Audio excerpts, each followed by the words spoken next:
Spirits with spirits.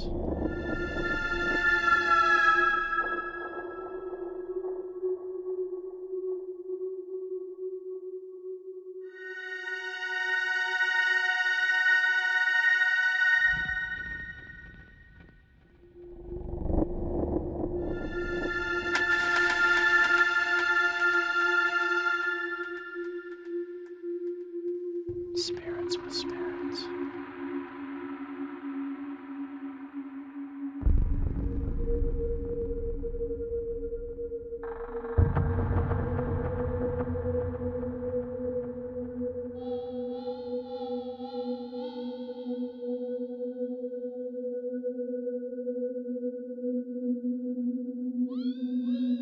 Spirits with spirits.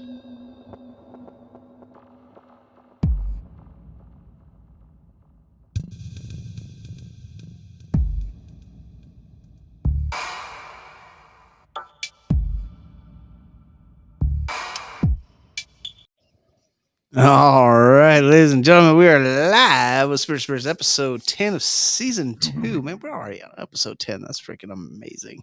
I'm your host, John Watkins, all the way here in Colorado. And of course, we got our Hello. gracious host with the Host. Mr. David Lowe, all the way live from California. How we doing tonight, Dave? Doing good, bro. How are you? I'm doing freaking fantastic. I'm giddy. I'm giddy. Giddy.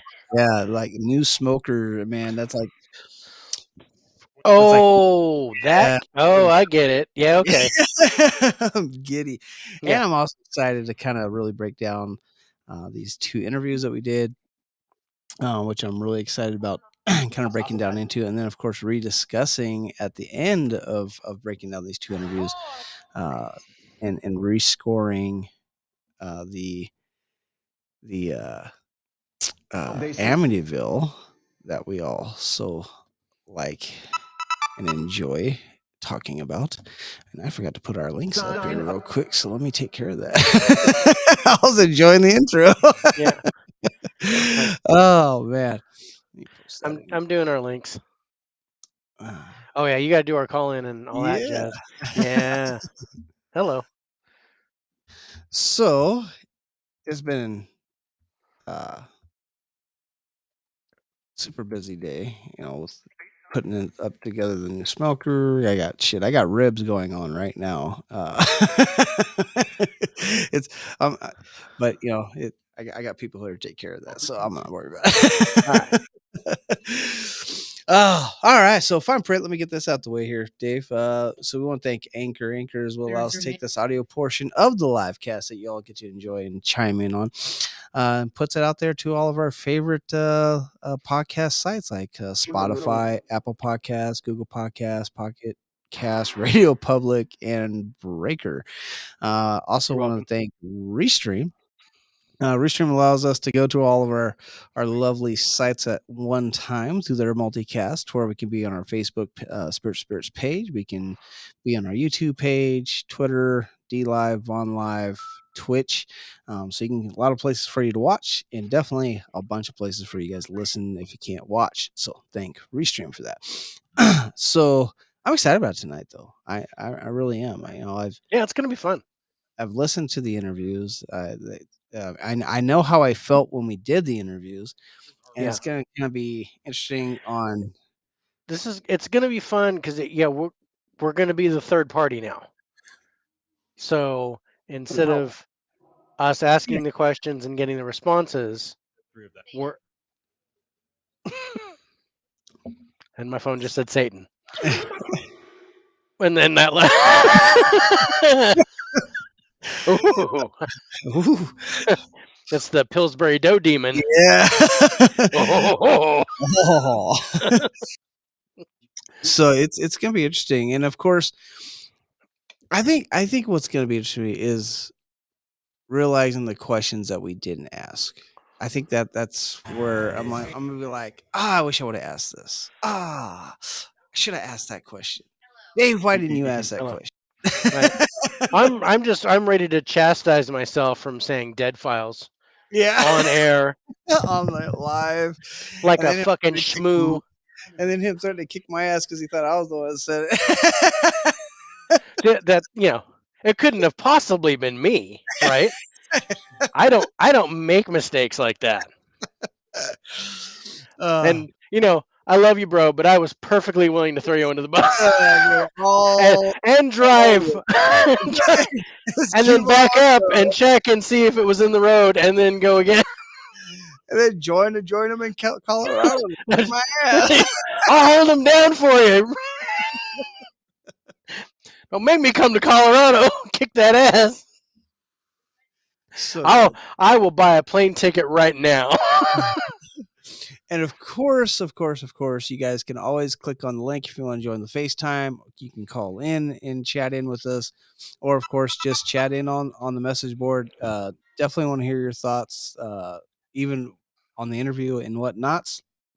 And hell, just say hi. I love saying hi. Mhm. So, and of course, we'll give shout outs. Do still got to get a hold of Dover and talk to him about that. I got to set that up. Find Yeah. a good day for us to do that.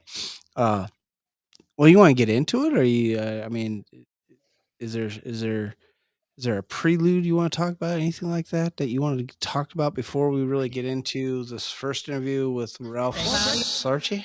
We're doing Ralph first, yeah. Yeah, we're doing Ralph first. I've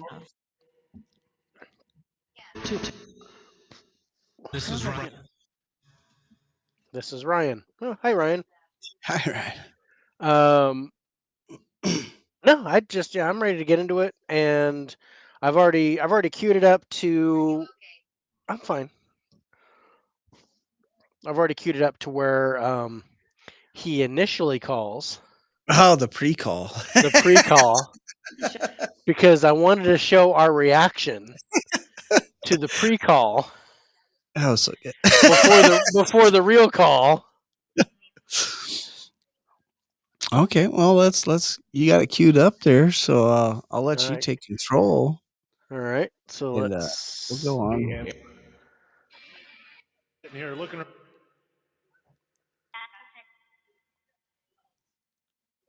There we go. Do you want it like that? Yeah, that looks. I like that. Okay.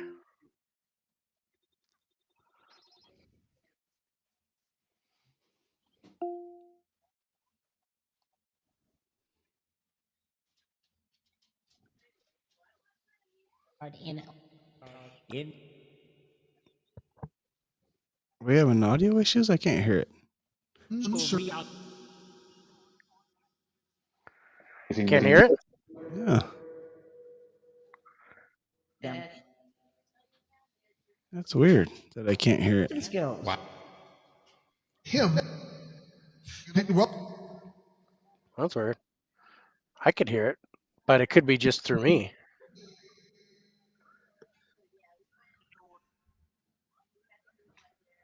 I wonder if anybody could hear it. I'm like, I'm seeing me bop around there. I'm like, what's going on? Yeah, because that was the call. Yeah, that's weird that I couldn't hear it. Yeah, there's no volume on here either showing on my end. You got your volume. I got no volume. Rachel said she only hears echoes. That's probably your Yeah, thing. that's the Ovilus going off. Or the I don't have a volume thing on it. Huh. Let's try that again.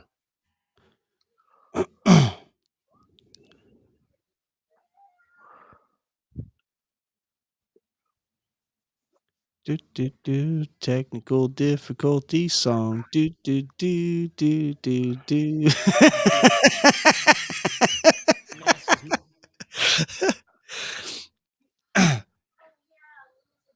That was weird, yeah, because I just noticed that there's no volume control on it at all. Because I was gonna turn it up, and I was like, wait, there's no volume control there. That's weird. Wonder if maybe we go with just playing the MP4 then. Let's... Yeah, I got volume showing there now. And you know why stage 2. Yeah, volume's there now. It's good. That you can hear me and everything. I go through and further into the future, or he's got connections into the paranormal. Maybe he could help us get in touch with people. Can you hear it? Oh yeah, it's all because I'd love to pick. I love picking people's brains. Like, oh yeah, me too. Can you still hear it? I want to know. I Oh, want yeah. the knowledge. I want to understand. Okay, yeah. See, I see the because volume now. I'm not there. Bitch. That's 6:15. You're all Sarchie calling in right now. I guess I'm gonna answer this phone. Okay. Hello. How we doing? You've reached Dave. John and Dave Lowe on Spirits. Is this Mr. Ralph Sarchie? Fuck yeah. Yeah, Dave. Who's this, Dave? No, this is John, the other host for Spirits. No. We got Dave on here too, though. Hi, Ralph. It's David. I'll call you back at 9:30. I just want to make sure that everything is good, that you can hear me and everything is going good here. Oh yeah, perfect. You sound perfect, bud. Okay, great. So then I'll call you back at 9:30. All right? All right, perfect. Okay, sounds good. Thank you. Hey, see you then. All right.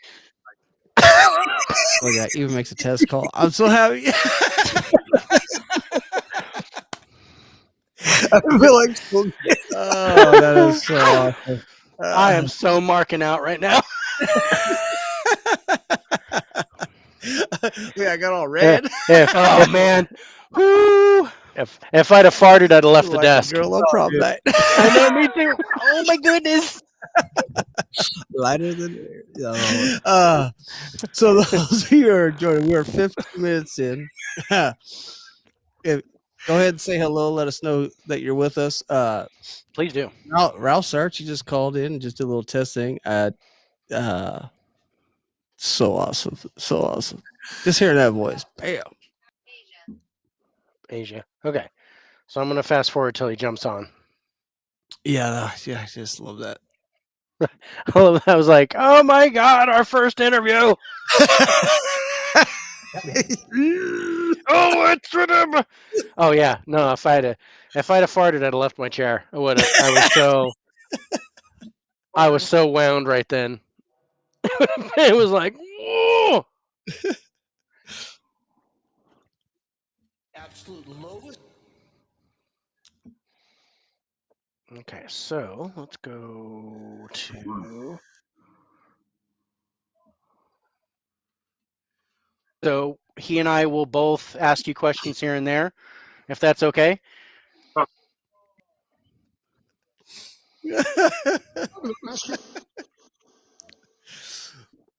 But yes, happy birthday. I can't hear you. That's me going. I don't know what you're saying. Yeah, I can't hear you. I can't hear you. I had to meet you. I was getting yelled at because today is my father's birthday. Yeah, birthday. Oh, wow. And I didn't call him today, so I'm gonna call him tomorrow. Yeah, my wife was so mad. Hey, this is all for you. You ready? Yep. Here we go. Thank you for calling in to Spirits and Spirits. This is David. Is this Ralph Sarchie? Yes, it is, Dave. Ralph, thank you so much for joining us. Hey, no problem. Thanks for having me on. That's what point out you fucked up our own name. So I'm here with John. John's my co-host. I was excited. He and I will both ask you questions here and there, if that's okay. I was gonna voice over that. Yeah, no problem. Okay, great.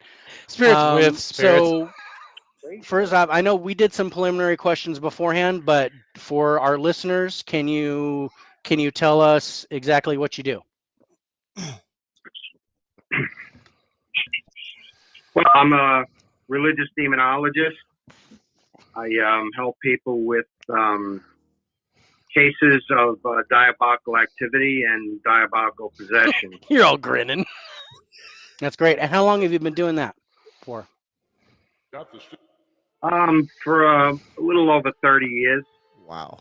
Amazing. That's almost as long as I've been alive, Ralph. Not me though. I'm in my 50s myself, so. Hold it in the focus, and I feel it. So Right. I know exactly what you mean. Feel it in the knees. So before you were a demonologist, you were an NYPD detective, correct? Sergeant. I was a sergeant, actually. Okay.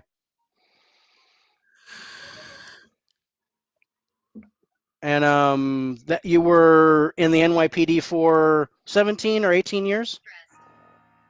No, it was 20 years. 20 years. Great. Got that full pension. A lifetime. Yeah. Amazing.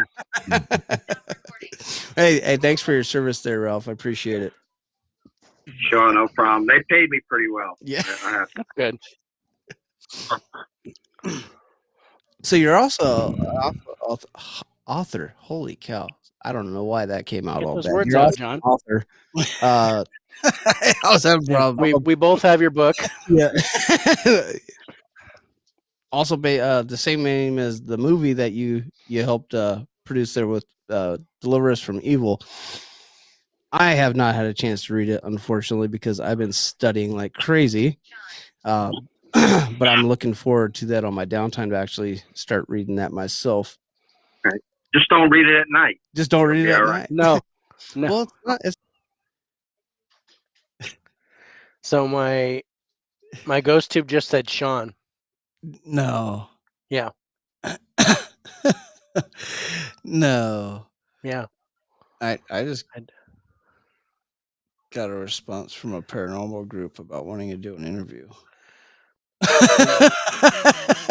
I think they were talking to each other because I got on my ghost tube app, I got what should I do?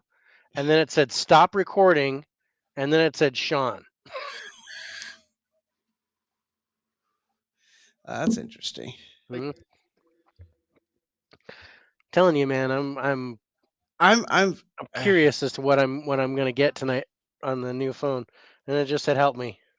Yeah, it's honestly, it's talking a whole lot more than it ever has. Yeah, except for the same word over and over and over again, forever. But I did not refresh my barrier torturer. Nice. I did not refresh my barrier spell, so this is all like fresh meat coming in. That's interesting.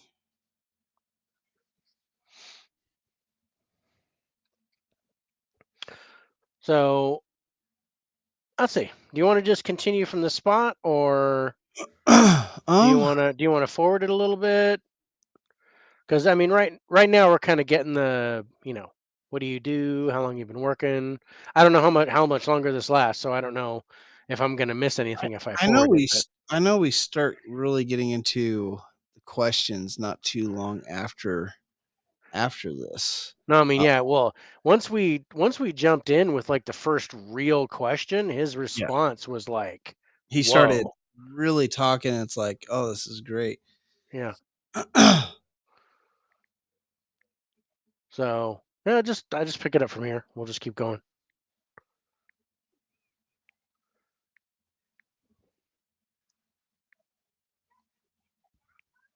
It's not about Not being before you go scared. to bed.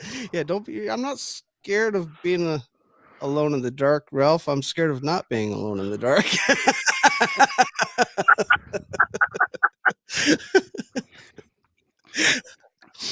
So, we actually talked about demonologists on a couple episodes back, and I guess one of my main things is what is really the big difference between a demonologist and an exorcist? Well, an exorcist is a clergyman. There are no laymen who are exorcists. And it is the exorcist that actually performs the exorcism on a person who is demonically possessed. We call them, in the Catholic Church, we call them solemn exorcisms. But there is also another type of exorcism. We call them local exorcisms. And that is usually the Pope Leo the 13th prayer that a layman has the authority to use as a prayer when they suspect actions of the diabolical. The Pope Leo XIII prayer can also be used in cases of oppressions or obsessions over people who are not possessed but still have an external and an internal struggle with the diabolical. Wow. Oh, That's amazing. that's very interesting. I wouldn't have. That's a way better explanation than I could ever have hope for there when I was looking at when we were doing research a couple weeks ago. Right, definitely. Yeah. Now, Ralph, in our earlier talks, we talked about how for an exorcism to be done on a human, a priest has to be involved. But you said to me that any layman could do an exorcism on a house. Is that true? And how is that done? Well, it's not that any layman could do an exorcism on a house. I wouldn't recommend that if you're not trained in the field. You have to have, there actually is two parts to this whole thing.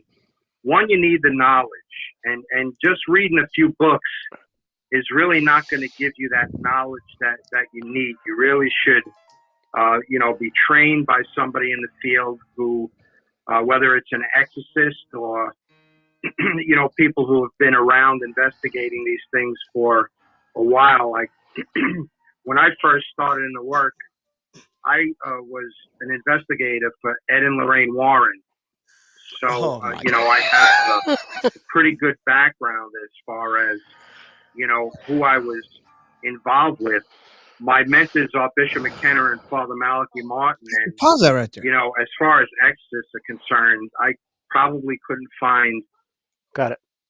I just want to, I love, I just want to stop here and just appreciate the difference between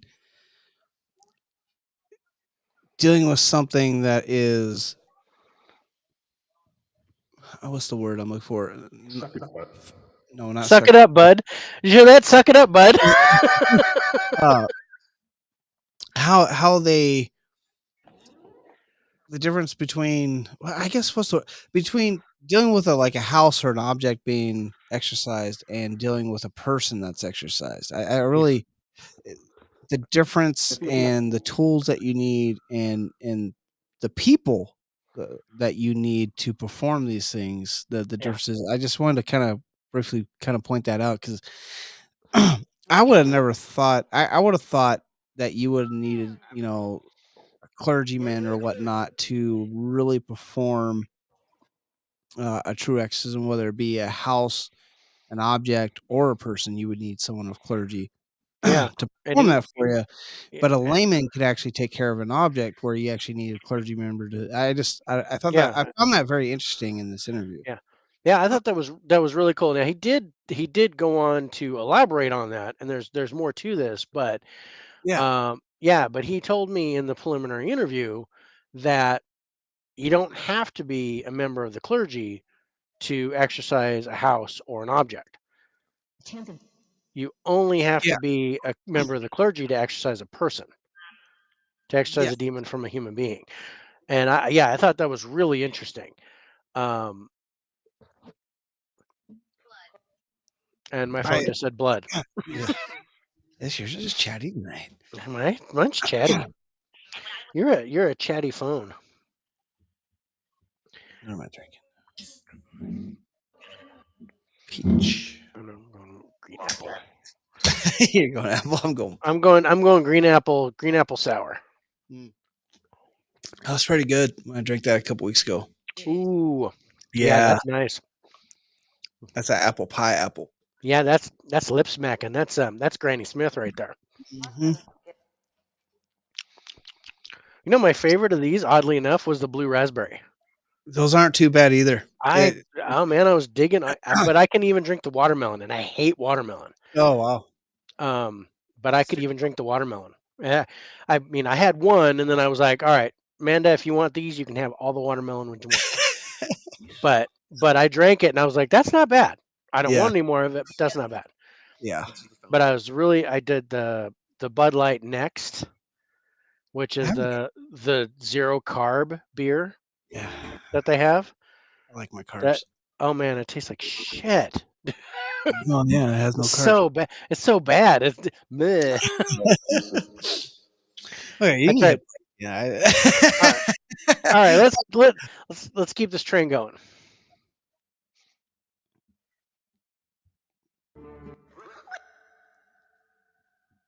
Two better men, with the exception of Father Armoth, and out there in Rome, to actually mentor me in the field.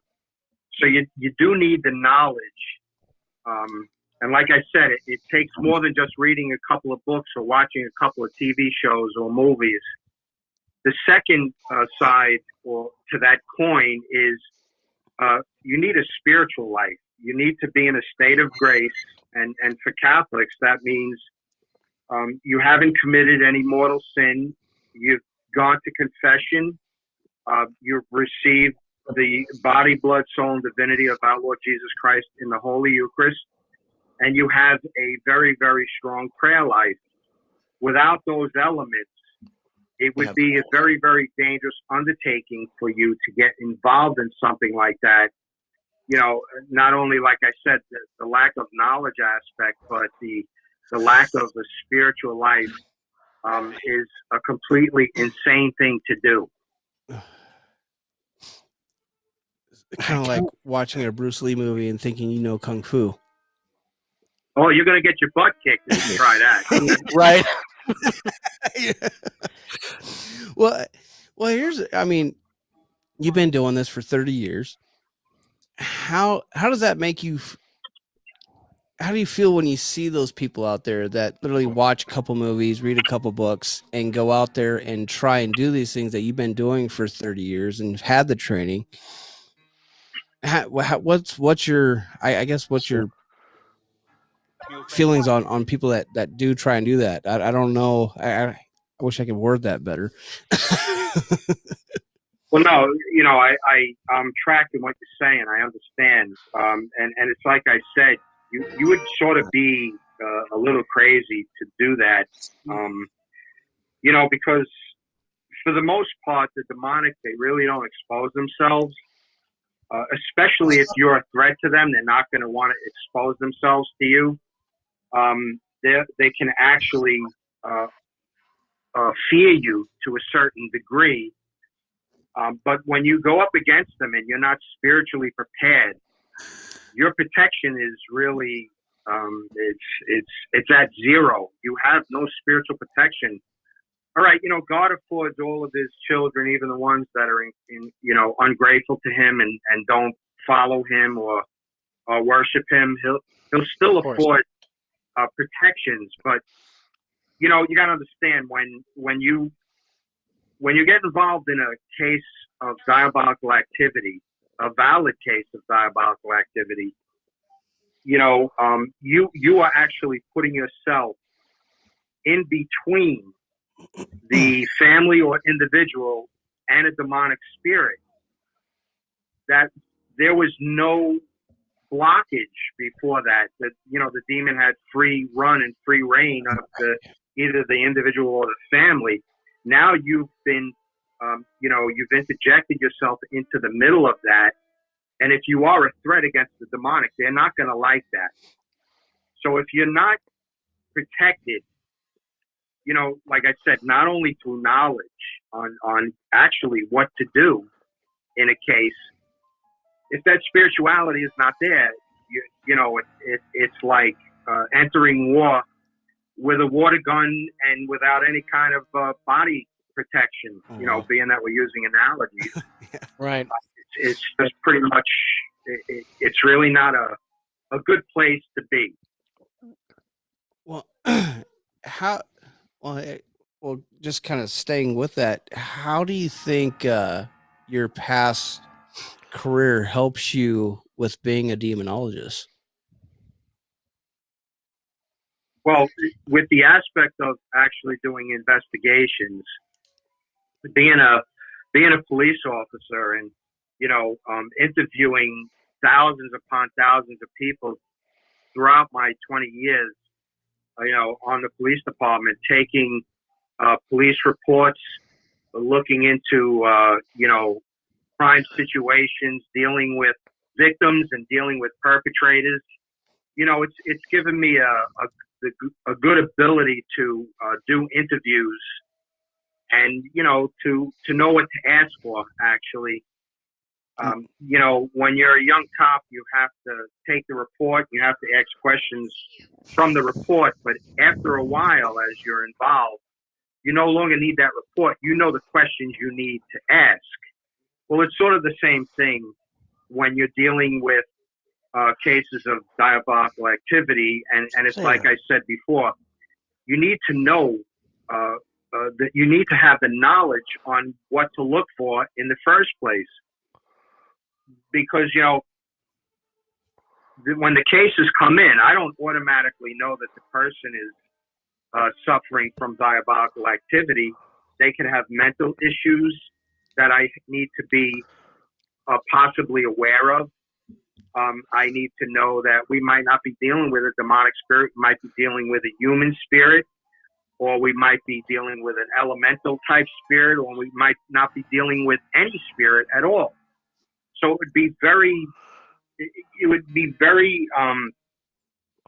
bad of me to maybe lead a person down the road of possession or diabolical activity who is actually just suffering from mental illness. It would be very irresponsible of me to do that to that particular person who is not mentally sound to begin with. So, there needs to be a lot of responsibility taken when you're involved in this field. You've got to remember, you're dealing with sometimes people's lives. You're dealing with sometimes family situations. You might be dealing with financial situations, and you should know what you're doing when you put yourself in that position, just on a human level itself, without the demonic even being involved. That's a totally different story. Wow. That's awesome. Just blown away on his discussions and how he Such good detail when yeah. he basically, it's not like you shouldn't do it or just don't do it. It's here's why. Here's what you need. Here's what you should be, here's what you should have if you want to pursue this. It's not like just don't do it or you're stupid for trying. I'm worried because they Yeah. don't, they're coming in without the tools that they need. Like he said, you're going to war with a squirt gun and no armor. With no armor, yeah. It's interesting to me, and it still interested me is how much detail he goes into, and he brings up the fact of mental illness. Does this guy even need, or this Yeah. person need an exorcist? All the stuff that he talks about is wholeheartedly. I mean, they use mental. I mean, you almost have to be almost not just trained in the paranormal aspects and demonology and all that stuff and the rites and all that stuff, but you almost have to be a psychologist to kind of decipher if this person needs medical help or if this person needs a true exorcism. It baffles me a little bit on how many hats they have to wear to get to this point.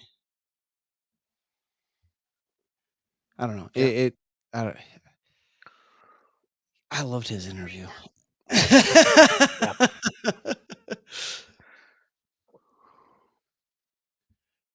Where I don't know.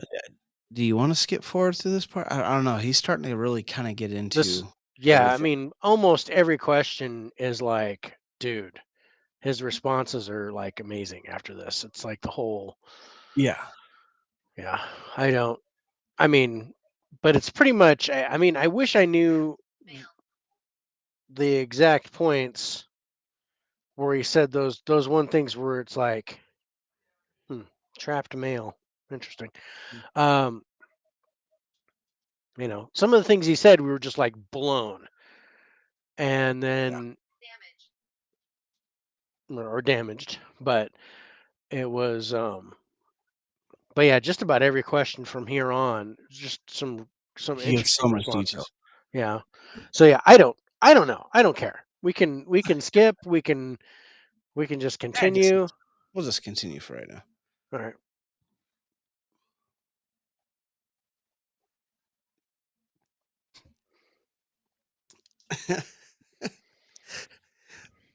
That's just awesome. That's amazing. That's great. That's great. And a lot of that, of course we suspect to be true, but actually hear it from you is amazing for us. Now, do you currently still do investigations and help people? Yeah, I'm still involved in what I call the work. That's Okay. how I refer to what I do is the work. I'm more in the role of advisor. I don't really assist at solemn exorcisms anymore. I usually just set them up between, the person and the clergyman. I have an investigator that I'll send out because he likes to travel all over the country. I don't want to do that crap anymore, Right. I predominantly keep myself to teaching and advising on cases. Right. When you were talking about how you come in and you ask questions, get information to try to determine whether it's diabolical influence or a mental issue or something to that effect, or a human spirit as opposed to a demonic or elemental. Do you play that? It seems like, like you said, when you're early in your career in the NYPD, you have a certain amount of questions that you ask in order to get the responses that you need to get your information. But now you kind of play it by feel. So where you start asking questions, and by the responses you get, it leads you to asking more appropriate questions for where you think that's going to go. Well, that's exactly correct. It is actually during the interview process that I might lead down a certain path if I feel that there might be a certain instance that created the problem, or a particular person, then I'll lead in the direction of that line of questioning until I satisfy myself that might not be it. So basically, I am going through the process of elimination, but I am actually trying to debunk what the people are telling me. Right. That's my process of sort of like an elimination. And I mostly go on what I call a gut feeling, an intuition, a discernment, if you may will, which I've been able to exhibit some discernment in cases, but only when I'm actively involved in a case. And if I get stumped, I'll just take time and I'll pray on it, and I'll seek help, from a supernatural source. And I found that in the past, that's usually led me down the right path to where I can actually bring the case to fruition and be successfully in casting out or setting up an exorcism for the family or an individual. That's where that old school police work kind of helps you out there. Yeah, it definitely, without doubt. I guess a question I have is when's that point where you feel that you actually have to get that exorcist involved in a case of yours? What's one of those things that you look for where I need to get an actual exorcist here and take care of that? And I guess the second part of that question is how often has that actually happened for you? Well, it's it's actually there are signs listed in the Roman ritual that we look for as far as demonic possession are concerned. Speaking in an unknown language, knowing things that they have no way of knowing, an extreme violent aversion to religious articles or religious, Jesus Christ or the Blessed Mother, abnormal strength that should not be exhibited by the physical stature of this particular person. And, that's also where questioning of the family comes in. Is there has there been a drastic change in personality, a drastic change in behavior? Is there any prior occult use? Has anybody been involved in the occult? Using occult paraphernalia, or just external phenomenon going on in the house where it actually progressed to the stage of possession. So, there are a lot of different telltale signs that we look for. And like I say, a lot of times it comes on experience and it's not just from book knowledge. Yeah. There's only so much that you can learn from a book. I mean, if you needed brain surgery and you went to a guy and he says, well, yeah, I read all the textbooks on how to. Yeah, I don't think I want you touching my head. I just read it from a book. Oh, you're going to have to be trained by, a doctor in doing brain surgery. So, Right. Even Carl, would you read a book on how to fix a transmission and take your whole motor engine apart? It's just, it's sort of funny, but I'm serious at the same time. You need to have a good basis of experience, and it would be better to work with somebody who's experienced in the field, so you eventually do learn to give yourself that moniker of demonologist, religious demonologist. All roads lead right back to that. You should really know what you're doing before you get involved in this. Yeah, no, it reminds me of my favorite scripture in the Bible is Matthew 7:26, and to paraphrase for our viewers, it was a foolish man who built his house upon the sand, and that's what that reminds me of. Is you need the foundation of faith if you hope to ever build a house upon it and do this. Yeah, I agree 100%. And that's what that foundation of your spirituality needs to be. Without.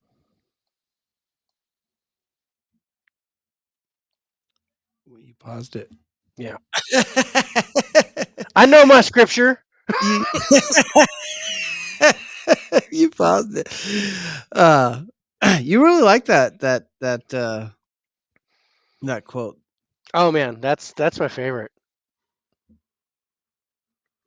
Because it's such a deeper meaning than don't build your house on sand. It's like you need whatever you're trying to build.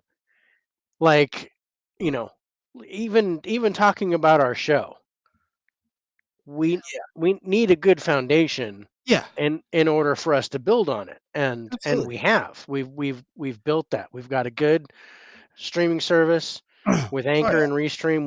We've got all the tools in place. Now we're getting more viewers. We're getting interviews. We got our logo. Hey Holly. Hey Holly, how's it going?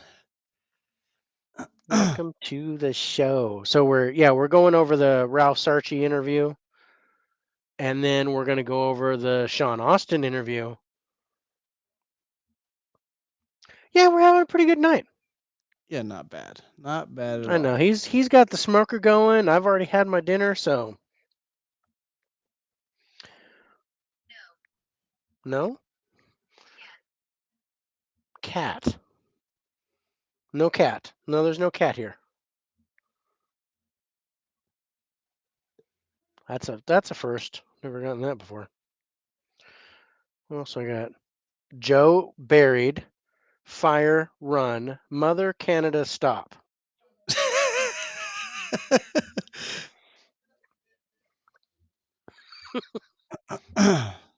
Mother Canada, stop. Mother Canada, stop. Mother Canada, blame Canada, I blame guess it should be going the other Canada. way. So it should be stop Canada. Stop Canada. Mother run, fire, buried Joe, no cat.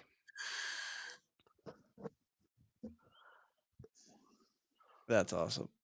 So fire, buried Joe, mother run, stop Canada, and there's no cat.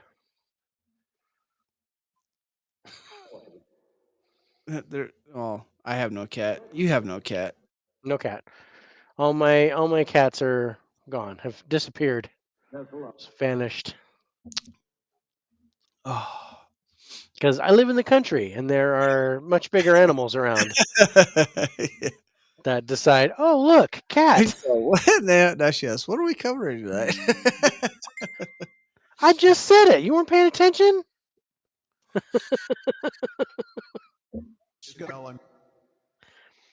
Jeez. Yeah, we're going over our 2 interviews, Holly. So our interview with Ralph Sarchie last November. We're going through that now, and then we're going to go through the Sean Austin interview and talk about that. And then we're going to take another look at the Amityville house.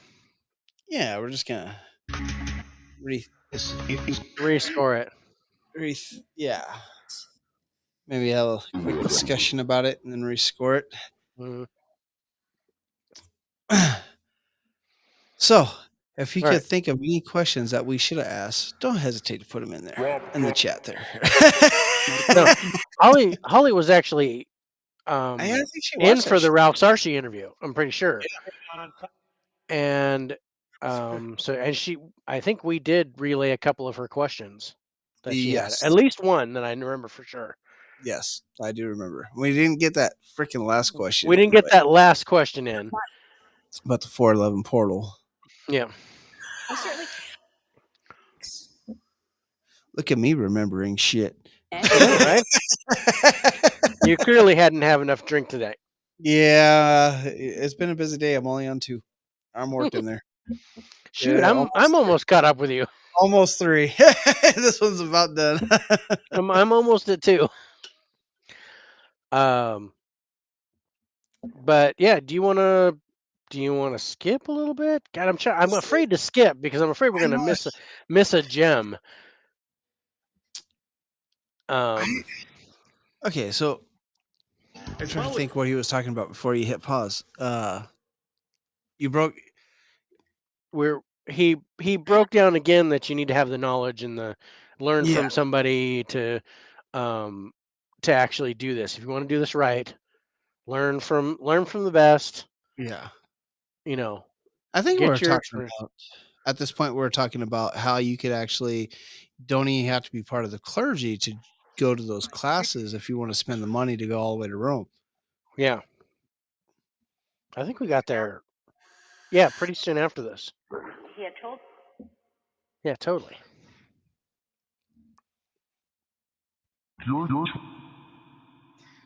Let's see. We're 50 minutes in on the interview, on the show, not the interview. Yeah, not the interview.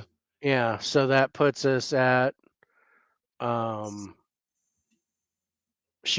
minutes in for the interview. Yeah. And the interview was just over an hour. Yeah.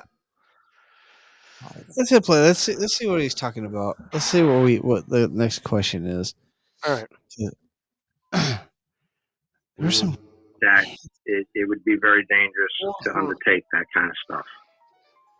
So just based off research that I was doing first, like I said, we did a show about demonologists just a couple of weeks ago. Mhm. And some of the research I found out is a big role part. of a demonologist is cataloging demons. This is interesting. Do you actually have a catalog of demons? I guess that's my Oh, question. No.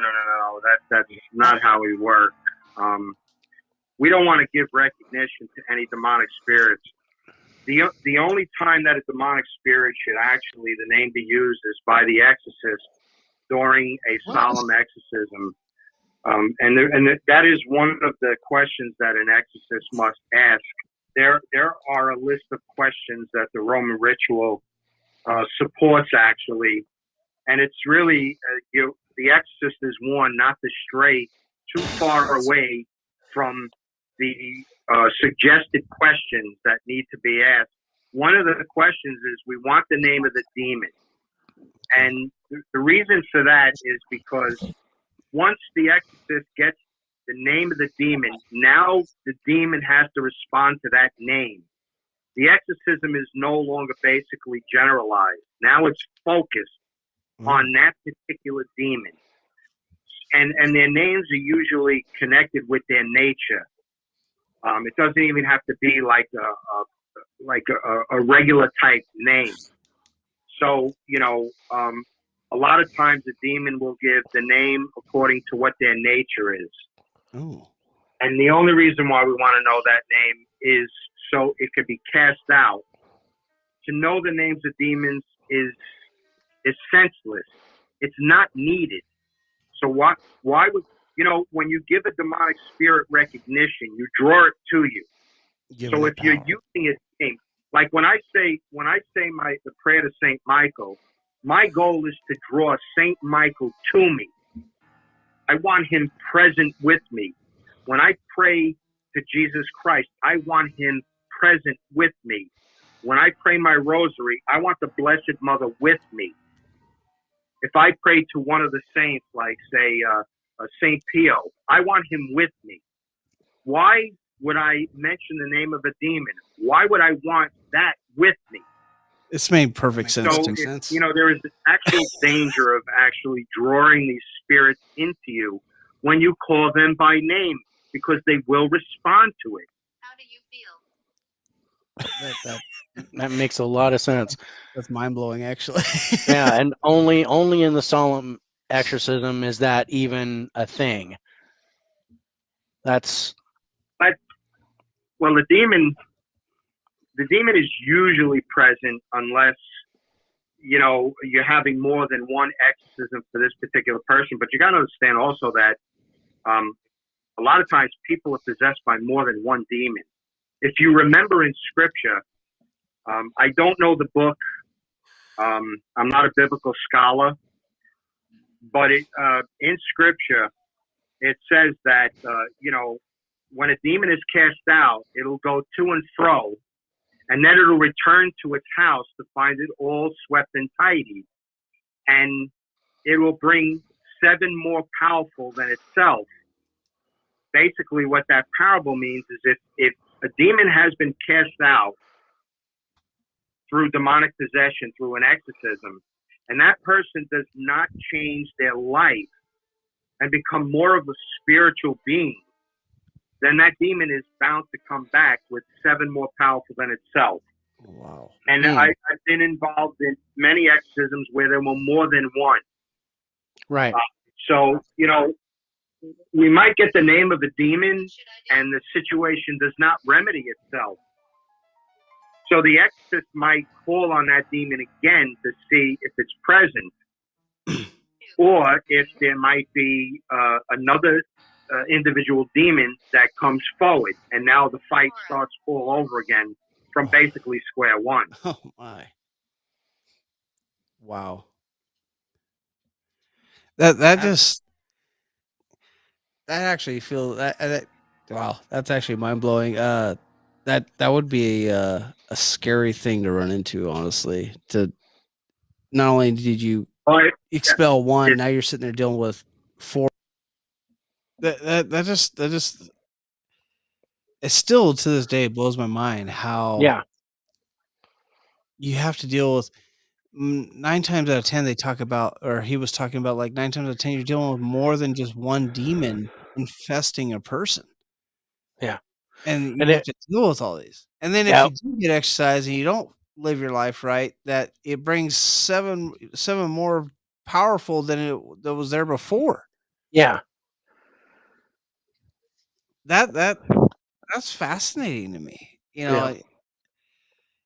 It was interesting when he said sometimes you got to deal with more than one demon in a person, and my ghost tube said two. 2. Oh shit.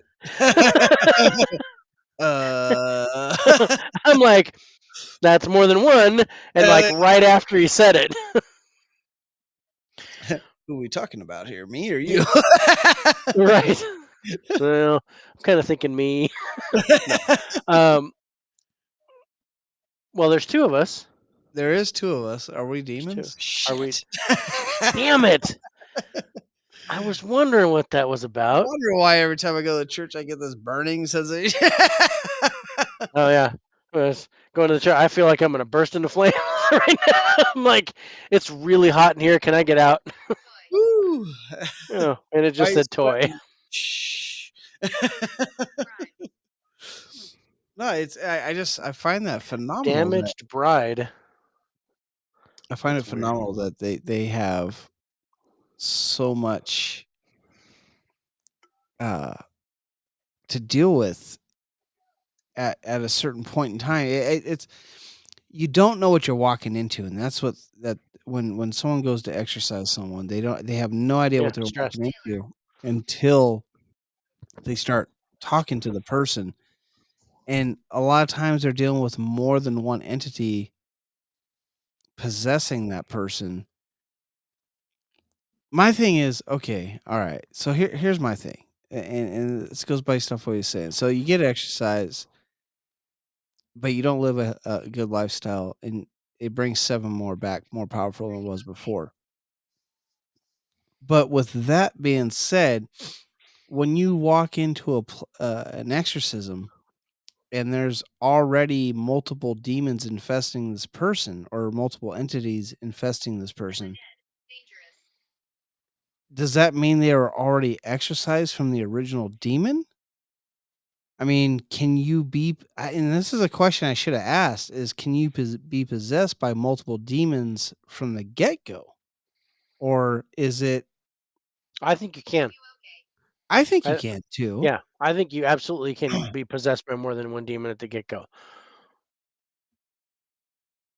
That's But if you get and this is what you get exercised, your soul or your spirit or whatever is damaged still. It's almost like you have a heart attack and you get shocked to come back to life, but your heart yeah. is still damaged. Yeah. So you're more susceptible to have a heart attack again. So if you don't take care of yourself, if you don't eat right and walk every day and Yeah. that kind of stuff, you're going to have another heart attack and it's going to be worse. I think the same holds true for demonic possession. To where if you get one exercise, it's like, okay, that took a toll on you. You're scarred now. So if you do not straighten up and fly right, it's going to get worse. You're going to get, you know, 7, times whatever. So if it's 7 for every one that you had before, you could have 14 demons next time. Yeah, very much. And I don't know. It was I don't know. It really I still want to I wish I would have asked him, can you be infested from the get-go with more than one? Cuz say you have 4 and you exercise them and the person does not leave a healthy lifestyle. Does that mean he's going to be infested He's with going to 28? Up to 28? Cuz they each bring in 7 more powerful? I guess that's the question I would have for him. Now that I'm listening to this interview, really listening to this interview. Um, so yeah, you can hit play. I thought that was I thought that was yeah. a good And pod I moment. yeah, and I just want to reiterate, I don't know how many pages of notes you made, Am I just a demon? Dude, Mine. I was writing on the side of my page when I was during this Dude, interview. I had like a full-on notebook. I filled like 3 pages Yeah, I was of notes same page. from this interview. I did not want to grab a new page. I just kept writing, Just and I kept started writing going down around the sides, in between the lines. I have written less for our other shows. Let me just tell you that. My But term paper wasn't that long. it looks like I was doing a rough draft for a term paper. Oh, but so good. So Yep. good. All right, we're rolling again. Or more others that you didn't even realize that were sitting in there. Well, you have to understand that a lot of times the demons, they lie. They're liars. The devil is known as the father of lies, and there's a reason for that. But there comes a point within the exorcism that a really, really experienced exorcist will actually challenge the demon only in the name of Jesus Christ, and even in the name of the Blessed Mother, that you are bound by Jesus Christ, that you are bound by the Blessed Mother to answer my questions truthfully. And it might take some time for that to come about, because the demonic will actually mix lies in with the truth, and it makes it a little difficult to get to what the 100% truth is. So, I've assisted at exorcisms where the demon, when the exorcist, one of the questions is, how many demons are there? Sometimes I've heard, I am only one. And sometimes I've heard there are 6 of us, and you'll get a different, type of personality, because you got to understand that demonic spirits are not all the same. Demonic spirits' origins come from, my cats are going crazy right now, so if you hear them banging around, it's just them. Demonic spirits actually come from the 9 choirs of angelic spirits. This always blows And my mind. within each choir, they have different powers depending on what hierarchy. There are 3 hierarchies. 3 hierarchies. And within those 3 hierarchies, there are 3 choirs of angels in each.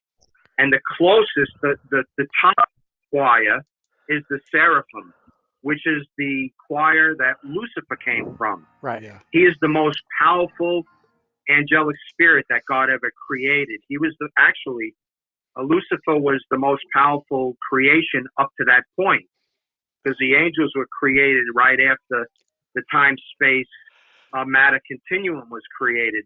The heavens, which is space, and the time, the space, and the matter, which is the earth.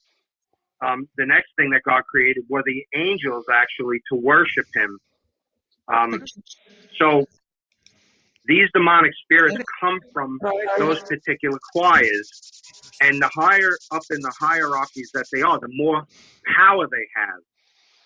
So we might be dealing with a demonic spirit that came from the angelic choirs, which is the lowest choir, but we might also be dealing with an angel that comes from the choir of thrones, which is within the first hierarchy. So we consider them, the ones that are in the higher hierarchies, as devils, because they're the ones that can manipulate blessed objects.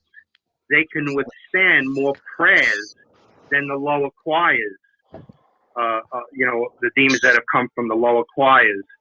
So, like I said, the exorcist really has to know what he's doing in order to undertake this type of responsibility. Man, that has to Because be I'm getting hurt. Let's practice it. that has to be draining.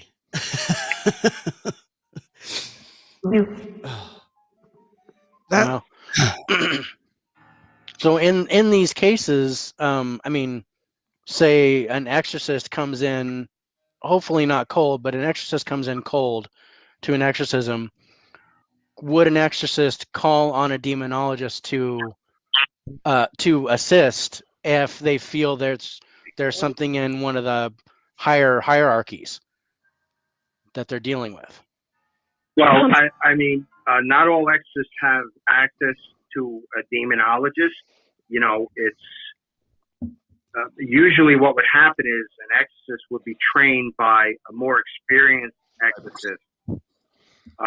Unfortunately, a lot of times, the clergymen don't have access because back when I first started 30 years ago, there were no exorcists in the diocese. They were extremely rare that you could find an exorcist. It's not like today, basically, where, there are more exorcists prevalent in the diocese, and you could probably go to any one of your parishes and request of the priest, if he's not an exorcist, he knows of somebody who is an exorcist, and he'll be able to put them in touch with that particular priest. Now the Vatican offers classes on demonology and exorcism out there in the Vatican, and it's open to not only clergymen but laymen who want to pay the fee and get out to Rome. They can take that course. There are a couple of laymen that I know that are involved in there. You say pause it? I just think that's crazy to me that here I am. Josh is just joining the show. It's just crazy to me that you can Thou art here. as a layman and go take these courses and classes. And honestly, I think I know we're gonna go do our little ghost hunt and whatnot this summer, but I think you should have, like, if you're a true, like, a real investigator, I think you should probably take that expense and send someone over there to learn this stuff. That way you can better protect yourself when you're going into Better combat these. something like this. I mean, how many? Let's say you and I go and investigate a whole bunch of different locations. Yeah. How many demons would we face at these locations? Maybe 1 out of 10? Maybe 1 out of 10, probably. Maybe 1 out of 10, right? Like, like Penhurst. That I know that I believe, yeah, okay. And my phone said psychic. I think Penhurst definitely has a demon. But if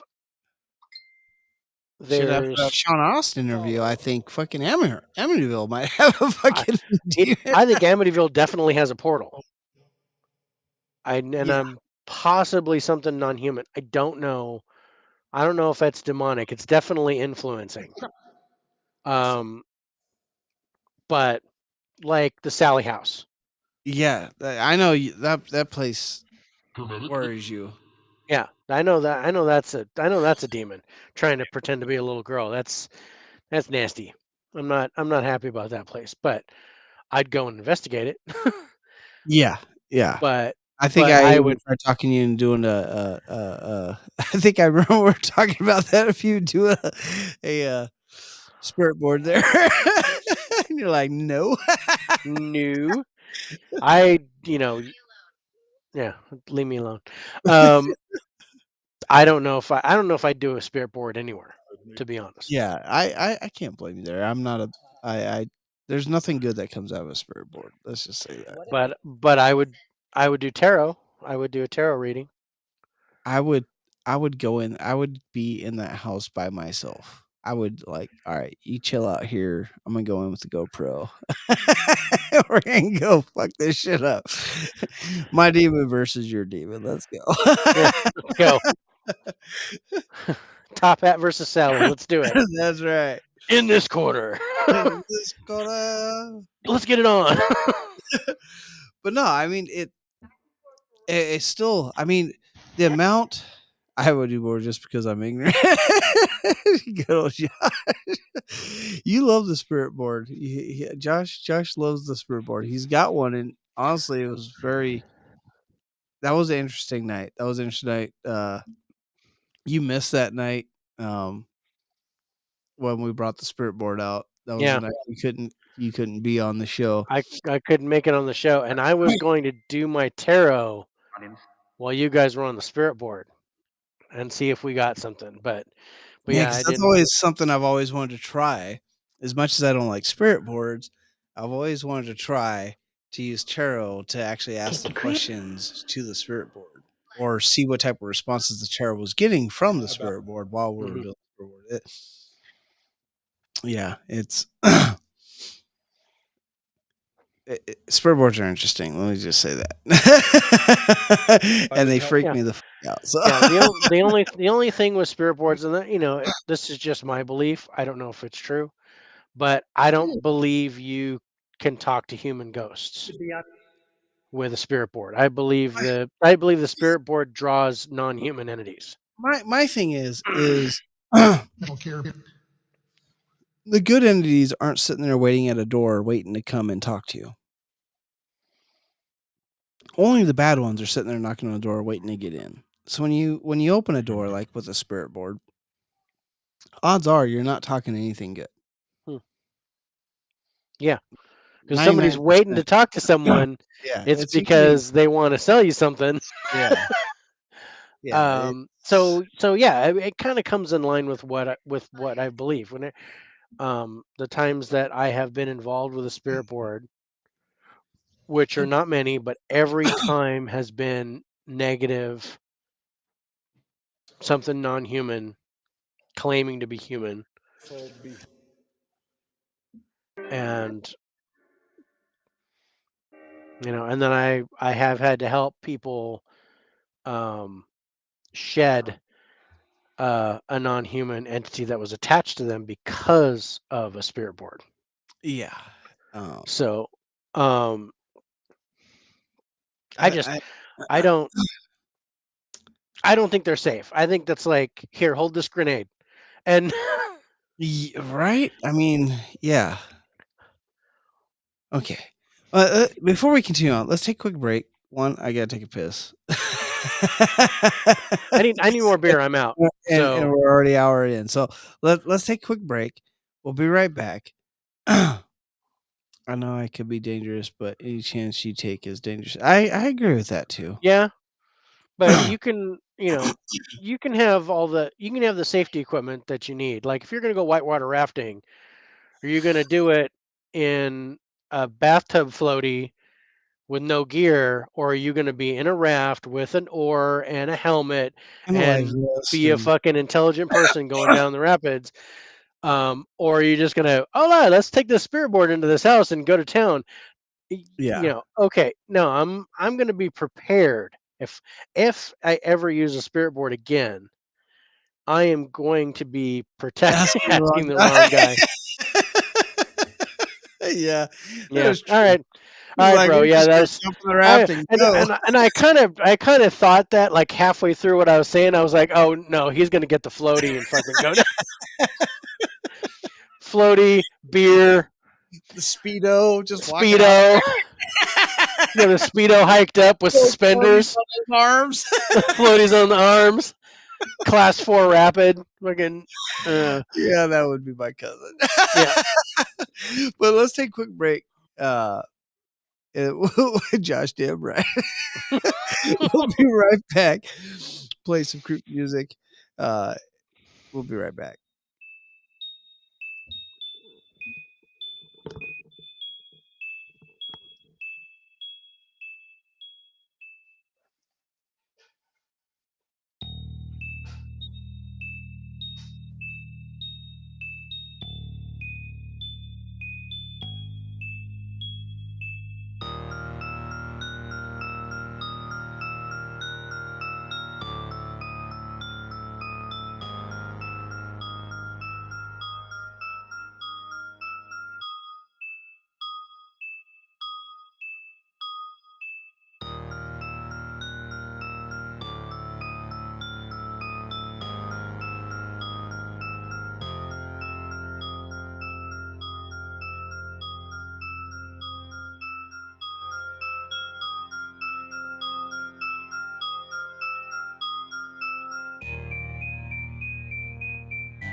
Holly, you're not in town?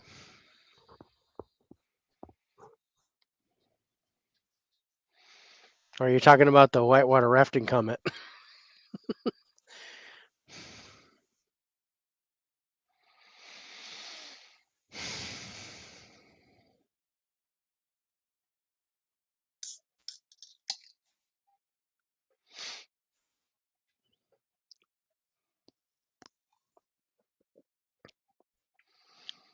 Okay, that's nice.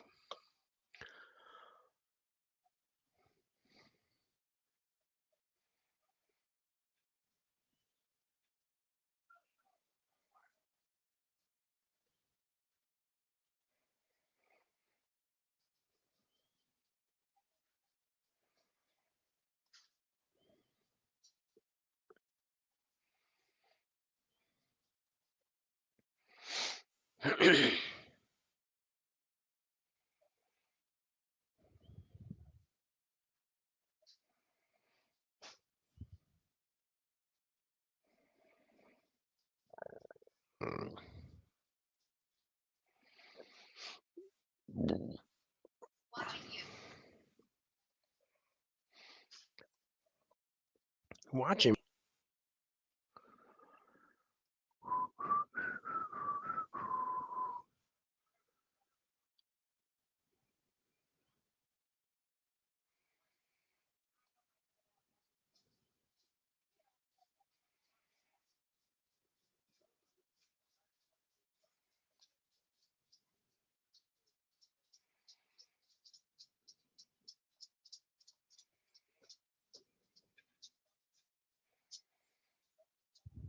Like.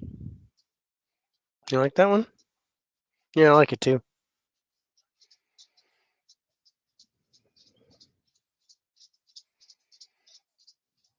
Maybe. Maybe. I don't know, I think the logo looks good. What do you think of the logo?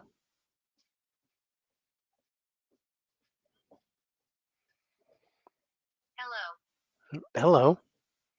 I asked you what you thought of the logo. We are back. What? Talking to the ghost too. Oh, okay. What should I do? I don't know.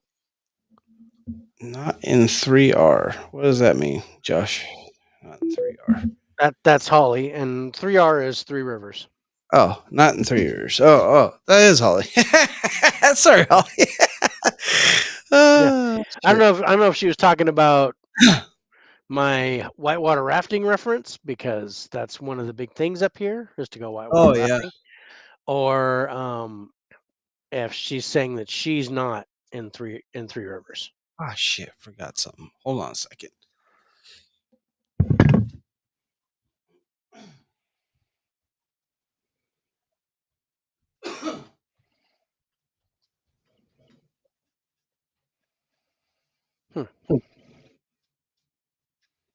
Hmm?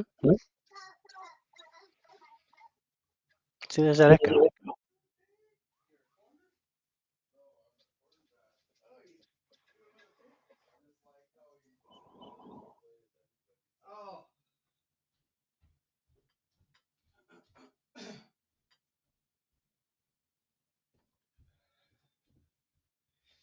Holy shit. I'm so sorry. Okay. I am really back now. Oh, shit. Nice. Okay, well, what do you want to do? You want to skip ahead a little bit? I just don't know where we are. We're about an hour in there, which means we're Are we an half hour? half an hour into the interview, and Johnny's on the thing. I can jump ahead. I don't know, 10 minutes or so, 15 minutes. Let's jump ahead a little bit. Well, we don't know exactly how many angelic spirits there are to begin with. Oh. All we know that I believe it was Saint Jude that saw in a vision that 10,000 times 10,000 angels were praising God. The amount is very, very large. We don't know the exact amount that God created, but St. Pio was also asked how many demonic spirits are active on this earth. And his answer was, if every demonic spirit was to take on a human form, they would blot out the sun. I love that part. I love that part. Yeah, I'm gonna pause that one right I there. love that part right there. That There was, and the reaction. Look at our faces like just wow. What? because we're just like, what just happened? What was that? What? I don't understand that. What? How? It would blot out the sun. Yeah, If you think about how big the sun is compared to how big the earth is. yeah. Well, it would blot out our view, so it would be like a solar eclipse. That's just what- crazy to me. That I was like, and I'm thinking how many there's like 100 demons or 200 demons. It's like, no, there's like millions, Yeah, well, millions and millions and millions. we gotta think that for every angel there is a demonic, and he just said 10,000 times 10,000, Mhm. and that's probably not even that accurate for angelic spirits. Angelic spirits. Ooh, I've had too much. Spirits. I don't. That's and that's what, a million right there. 10,000. No. 10,000. That's 1, 2, 3, 4 That's- zeros. That's 8 zeros, right? 8 zeros with a 1 at the end. It's a billion, right? 100 million. 100 million. Yeah. I mean, come on. 100 million. Even that number seems. That's just a lot. Yeah, it's a 100 lot, but million? I mean, look at how many human beings are on Earth right now. So I don't know. I mean, we're at Yeah, we're at what? 7 billion or something We're like that. we're close to 8 now. We're close to like 8 billion.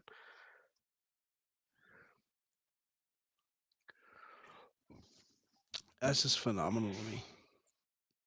Honestly, that's just phenomenal to me. That's a Yeah, huge number. 7.97 billion is our current population. I knew we were close to 8. That's phenomenal. Very cool. Oh yeah, I Wow. just love that part right there. So there are more that we can fathom in our mind, actually. Right. And also there another saint, I can't remember. I believe it was Saint Bernard. I'm not 100% sure. Don't quote me on it. He basically said that with all of the people that I were totally missed that. born on this earth, and all of the people You totally missed that the are Saint on this Bernard earth at comment? present, and all of the people who are born in the future will not outnumber the amount of angelic spirits that God created. And we Okay. know that the demonic comes from the Okay, hold on. angelic. I want to pull that back. Oh wow. Wow. So there are more that we can fathom in our mind, actually. This right And here. also there another saint, I can't remember. I believe it was Saint Bernard. I'm not 100% sure. Don't quote me on it.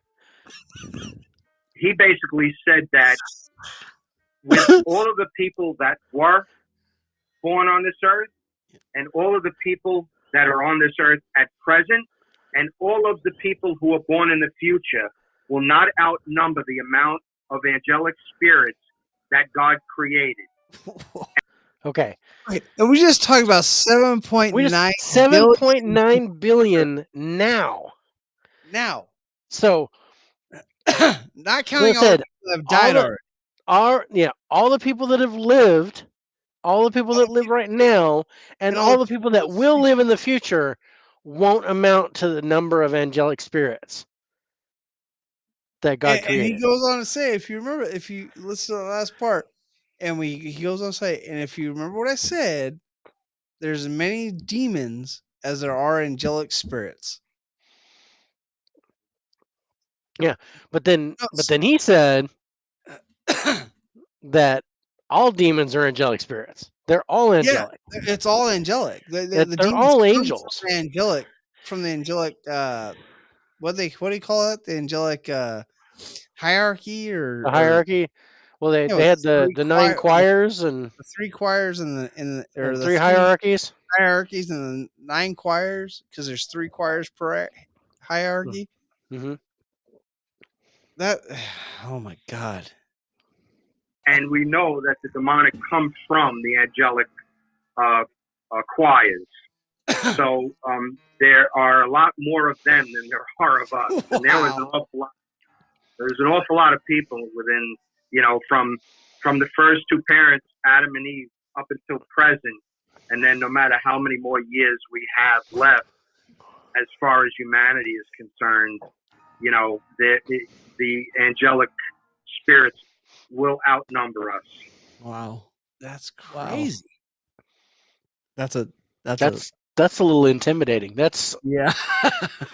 yeah, I mean, it's just, I don't know, it's kind of ingrained from, like, unfortunately my experience is basically movies and television and things like that, where I'm thinking there's like 12 there's like 12 demons that roaming around that are, Just fucking with that just messing with everybody. Wow, that's interesting. I'd like to jump off topic really quick. Just 12 demons could probably affect all of humanity. Yeah. Right. It's like the poison oak of demons. But there are a lot more than that. So, man. Rest easy tonight. Rest easy. Yeah, that's great. I'm gonna get some sleep. I'm gonna pull my Bible out tonight and read a little bit. You know what? When you're in that dark room, you are never alone. Yeah. I'm telling you. That's why I say that. I'm not scared to be alone in the dark. Well, I mean, if you've prayed and you've drawn Saint Michael into the room with you, you're not alone, but you won't be bothered by anything demonic. Have Saint Michael watching over you. And we all have guardian angels, and they're there for a reason. Wow. Is everyone susceptible to demonic influence? Are there, I mean, you said if we're, spiritually sound, we're more protected, but Well, let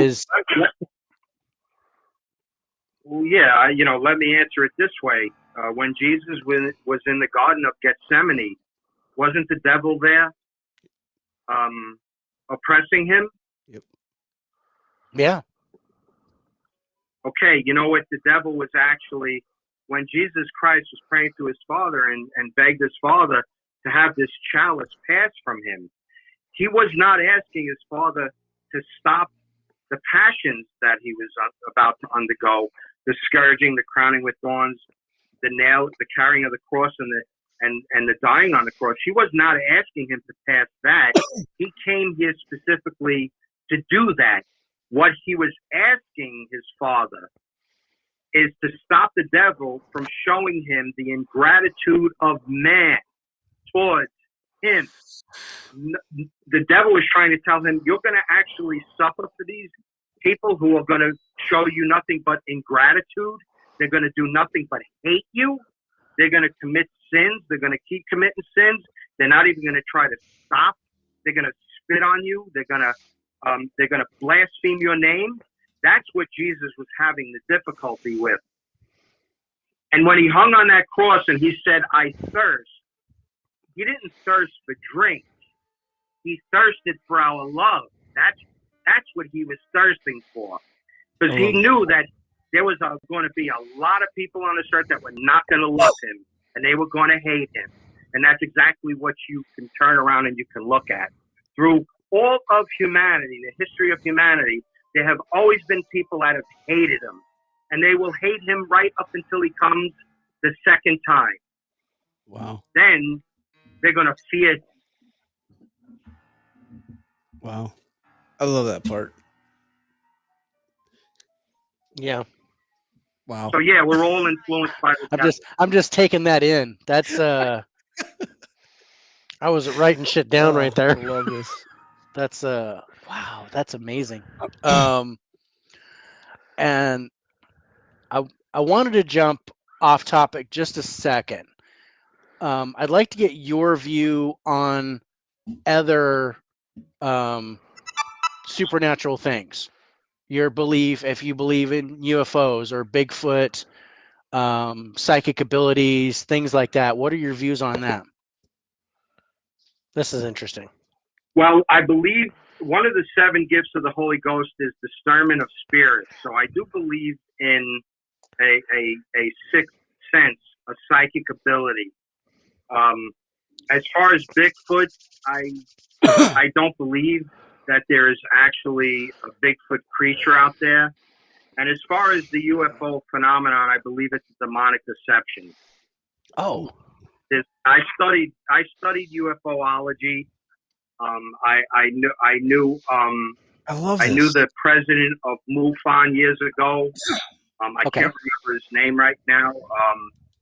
It was Ware. I think his name was Bill Ware. I'm not 100% sure. I went to look it up. I'm so old I lose details sometimes. But and I studied the UFOlogy, and I really do believe that they are from another dimension type, which would lean towards the demonic, because there are no other types of spirits out there except for the human spirit, the demonic spirit, and the elemental spirits.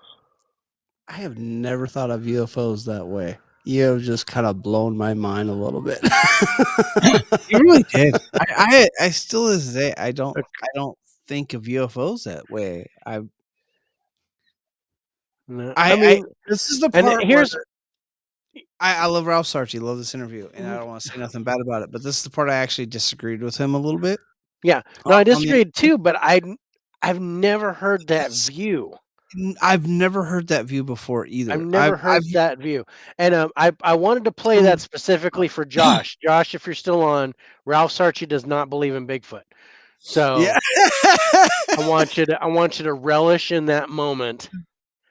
Yeah, it but really does. But it really struck me. I was like, that you're thinking that is demonic. That's Yeah. I'm like, oh, okay, that's interesting.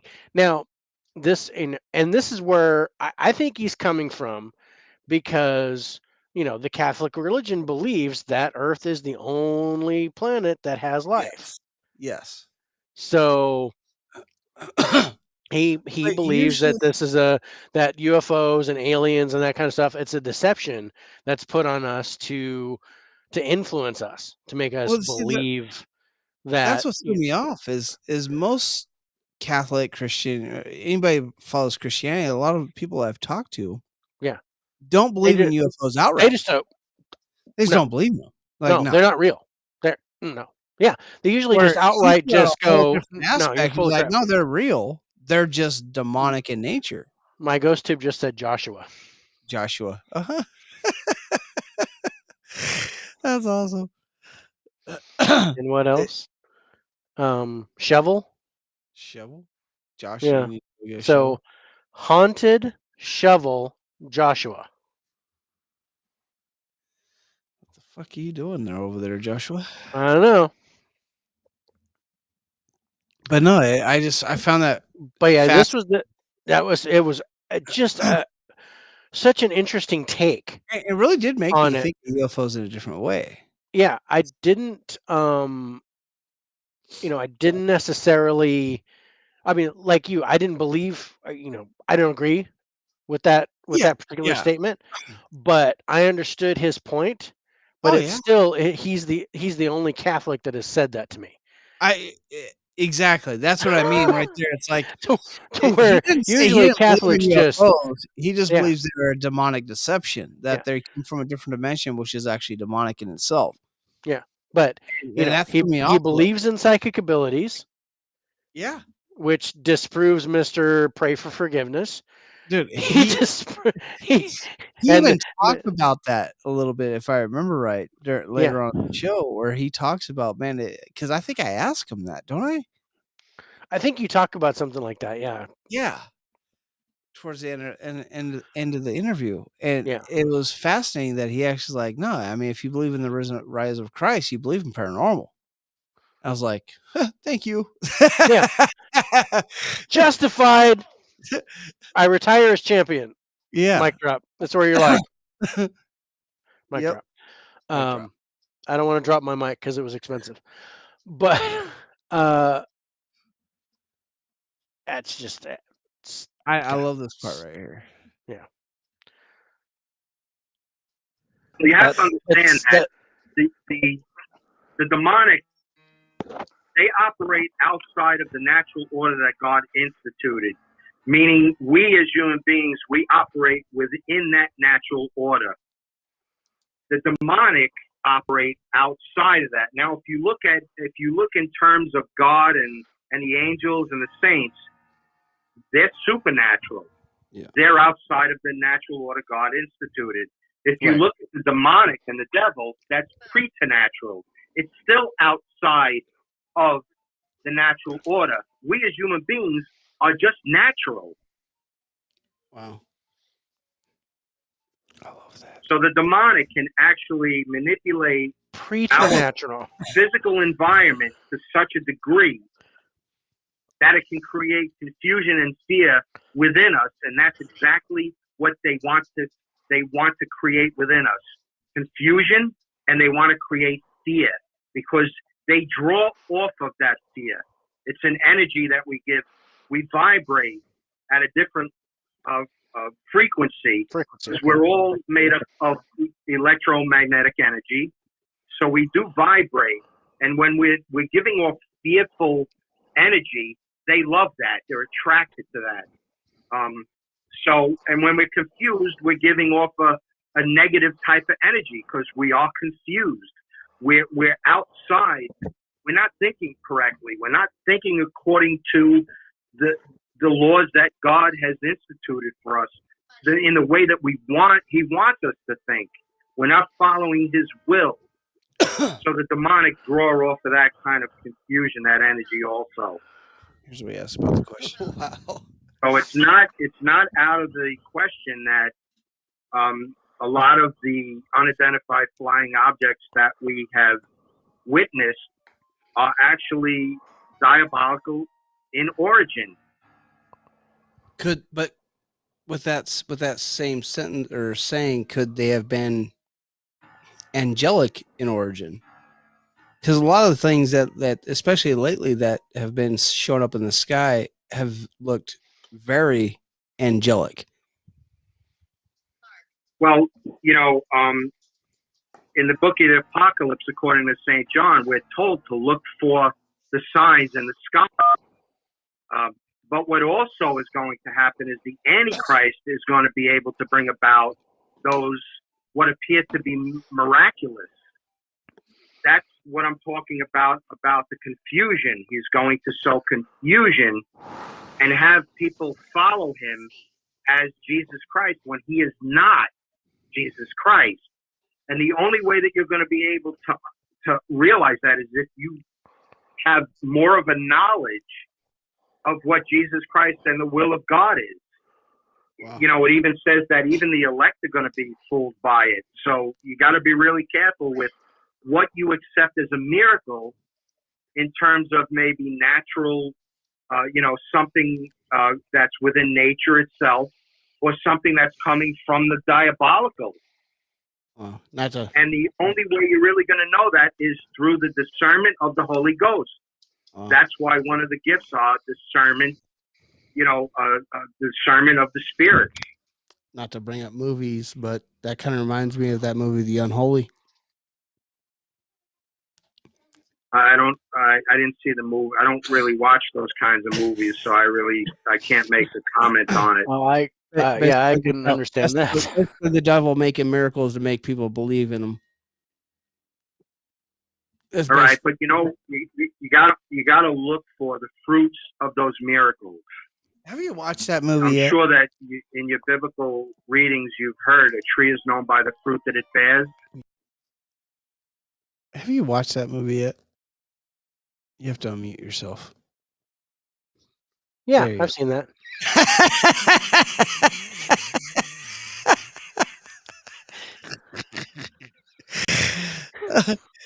so that's a good movie, but it really does. That really did remind me of the movie Unholy, where the devil created miracles through this person, or I don't want to say the devil, but demonic entity created miracles Yeah, through this created these person. miracles to make them Start believe that. believing and following a false prophet. Yeah, And that what he was talking about just really made me think of that movie. And I know he hasn't seen it, and at that point in time, he hadn't seen it. So I just was like, "Have you seen that yet?" yeah. No, I saw it.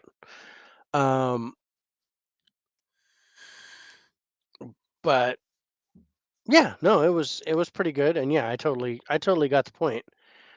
In fact, there was a quote from the movie when I reviewed it on my page, and it was something like where Jesus builds a church, there's a house of the devil right next to it, or something Right like next that. to it. Yeah. Yeah. Um, Every time a church is built, the devil builds a house next to it. Yeah. yeah. I find that fascinating. I'm not like, you know me, I'm not a big religious person, but Yeah. it's and it's probably one of them, him and Sean, especially because both of them are very much religious Very people. That religious. Yeah. I just find it fascinating, even though I'm not a religious person, being enveloped on what they're talking about. And do I believe there's power in prayer in Christianity? Yes. Organized religions have kind of just ruined me Yeah. on that religion. They really Yeah. have. Now there's power in faith, There is. and What that it faith doesn't. is up to you. Yeah, there's power in belief. It doesn't matter. Doesn't really matter what you believe in as long as you believe in it. Yeah. So it's whether you believe in God or you believe in your religion or you believe in Jesus or you believe in um, Yoda or Yeah. you Yoda. know May the Schwartz be with you. because Jedi is an actual religion that's taught in UCLA. Um, Fucking Star so fucking Star Wars, right?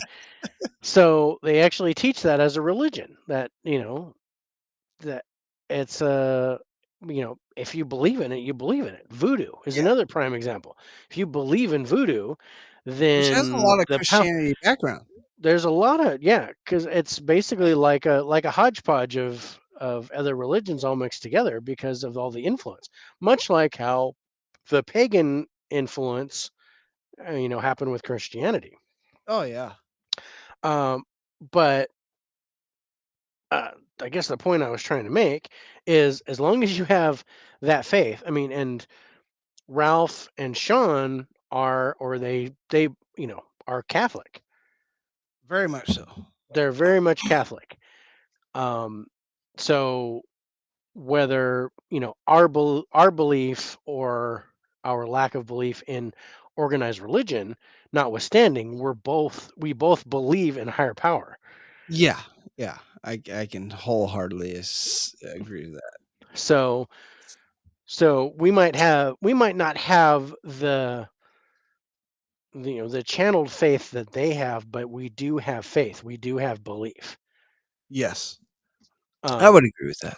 so I think we'll be sufficiently protected if we do something and we run into something demonic. Yeah. We're not. Um, confused. No. Not at all. So I think our frequency is good. That we're not gonna give out some. So I don't know. Do you want to jump? Let's skip ahead. Let's see how far we want to skip ahead.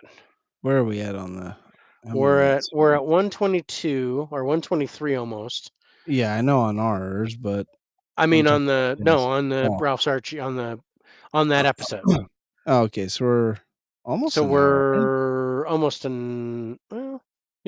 about 8 minutes shy of an hour. So we've got about 16 minutes left. So let's jump ahead another 10 minutes.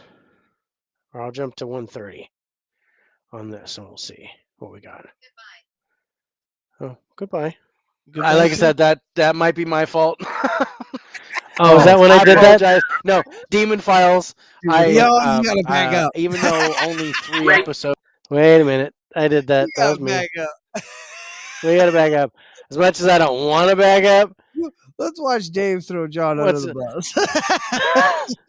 I'm like, oh my God, I'm a New York City police officer. I can't have this, stuff on the front page of the New York Post. Everybody and their sister reads the New York Post, so that basically got a literary agent calling me up, and the Channel 11 News called me up, and I had told the literary agent I'm not interested in writing the book, and he talked me into it, and the book was written. Oh wow! That's how that worked out. I never went and consciously sought to write the book. I sort of felt that I was pushed in that direction through, meetings with different people that sort of led me down that path, and the book came to fruition. And I would have been the first one to say that I'm shocked when it was published. I was like, I can't believe that this happened. Wow. It was good too. And then turn around and make a movie. And movie, and then you had your TV show, Oh, no. The Dead Files. No, I did it. A lot of things kind of happened in succession after that book. That was the Demon Files. I have nothing to do with the Dead Files. Yeah, the Demon Files. No, yeah. I said Demon Files. I'm sorry if I didn't make that clear, but yeah, which man, unfortunately, I totally blew it. I did too. It's okay. That's like I said, that might be my fault. I apologize. No, Demon Files. Even though only 3 episodes aired, I was a big fan. Come to Colorado, John. I'll straighten you out. Hey, that was Dave that said Dead. That was my fault. That was my fault here in California. But go ahead and go to John's. Take care of him. It's fine. You want to come to Colorado? I'll put you up. I'll come up to Colorado and meet you there. Well, we're coming up on our hour. Ralph, is there anything you want to say before we sign off? Yeah, there definitely is. As far as the book is concerned, the first title of the book was Beware the Night. Yep. Correct. The movie tie-in is Deliver Us from Evil. They are the same book. Do not buy both books. Right. It's so many times people say, "Oh, I bought both books and they're the same book," and I feel so bad. I had no control over the name, the title change for the movie. And, St. Martin's Press, Macmillan said, we're going to make a movie tie-in. So it is the same book. Just buy Deliver Us from Evil if you're interested in reading, the story. I'd also like to say I do have the YouTube channel that has a lot of stuff on it. It's called Ralph Sarchie, Deliver Us from Evil, the series. I have about maybe 10 videos. I haven't put one up in about a month, but I will eventually start getting back into that. We actually threw that on the Facebook page. Yep. Yeah, I know, and I also have a Facebook page if you need to contact me for whatever reasons, just to say hello or whatever it is. And I do a lot of Facebook Live. I pray the Rosary on Facebook Live, and I watch them. I announce classes that I teach. So, I'm going to start teaching my classes again in the near future. Awesome. So, I make the announcement on there, and and that's about it. Man, I have so loved picking your brain. you you have mind blown me more than one time tonight. And I'm realizing sorry. no, Do that. it's great. I love it. We come on this show and we talk about certain stuff, and we're not going honestly based off experiences. I mean, we have our own personal experiences, of course, but we talk about a lot of different places and things like that. And to have someone that has gone through and done what you've done to come on the show and let us ask you questions and pick your brain and give your experiences, it's beautiful. I love it, and I appreciate every second we've had with you on the show. I thank you, Ralph, for calling in. I really do appreciate that. It's definitely my pleasure, Dave and John. Thanks for having me on. All right. Thanks a lot. Take care, Ralph. Ralph, we're gonna say good night to you and best wishes, and stay safe Have out a great there. night. And I'll be subscribing to your YouTube channel tonight. And I already am. yeah, I knew about it, but I didn't subscribe yet. I actually put some of the audio tapes of the actual interviews in conjunction with the book. So read the book first before you go into there, so you'll have a better idea of what you're listening to. A more well-rounded idea of what you're experiencing and hearing with these particular cases. So, well, guys, again, it's my pleasure. Stay safe and God bless. Thank you very much, God Ralph. bless. Thank you so much, Right Ralph. there, everybody. Have a great night. Bye-bye. Bye. You too. Oh my Lord. Your reaction at the end, that was great. Oh, so good. So good. Man, that interview was so good. So good. I don't know what to say. I mean, there's some key points. There's some questions I definitely feel like I wanted to ask that I didn't listening to that. Yeah. But man, I loved that interview. Ralph Sarchie. Well, let's just think about that. First interview ever on our show. Yeah.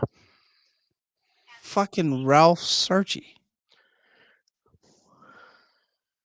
That to me still blows my mind. I mean, not some neck of the woods guy, but Ralph Sarchie. I mean, he's a very prominent person in the paranormal. He's a very Yeah. I mean, he was, we were like, want to try to talk to some demonologists and see if we can get him on the show. He's the only one I knew by name. Yeah, you're like, oh, Ralph Sarchie is like fucking Ralph Sarchie. Yeah, let's talk to Ralph. And you're like, oh shit, Ralph Sarchie fucking. He just replied. he just accepted my friend request. I remember going, what? What did he say? Yeah, I was like, oh, he said no, he doesn't want to do the interview. And then I was kind of bugging him a little bit, and he was like, no, I don't want to do an interview while you're on an investigation. Yeah, but I'll do an interview. And I was like, oh wait, you're gonna do it? Okay, wait, let's rewind this back. Interview. So yeah, boy, when I landed him, I was like, oh fuck yeah, bro. Guess what? Yeah, dude, that I'm still mind blown by that him coming on. I mean, it's been almost a year now. Well, 6 months. 6 months, 7 months, something like that. It was last year, but it was November. Yeah. So, but I mean, we got the Ralph Sarchie interview, and then we got the Sean Austin video, The Sean Austin the interview. Sean Austin interview, which We're gonna be that's not talking about food. it shortly. Come here, you. Go away, dog. Wait a Not minute. dog. Cannot be dog. Not dog. It's not Papa. It's a grandbaby. Hello, grandbaby. Hi. You can't hear me because I'm on a headset. Hello, Piper. Hi. How's Piper today? I know, strange noises coming through. It's just like, you're like, She's I'm all, not- the hell is this? Oh, my grandpa. I don't know whose voice that is, but that's not Grandpa.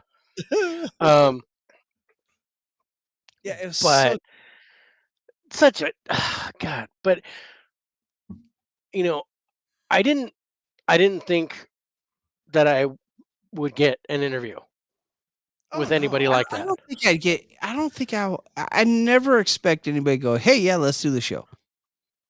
Yeah. Ever. Because it's like we don't have any money. Yeah, I'm not gonna pay you. We'll plug the shit out of whatever you want. Yeah, exactly. But I can't pay you. But are you willing to come and talk to us? And I've gotten some yeses. Yeah, right. And that's So phenomenal. I'm really blown away by that. Phenomenal. I love it. Let's do this. Let's take a quick break and let's get into Sean Austin. Okay. Yeah. All right. I'll get that queued up and get ready to go. Okay. So we'll take we're gonna take a quick break. Enjoy the creepy music while we take a quick break. I think I hit the wrong button last time because it was dead silence when I came back. Yeah, there was no music. So enjoy the creep music, and I will be right back, and so will Dave, and we'll get into Sean Austin's interview. Awesome. Torturer.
Ha ha ha ha ha.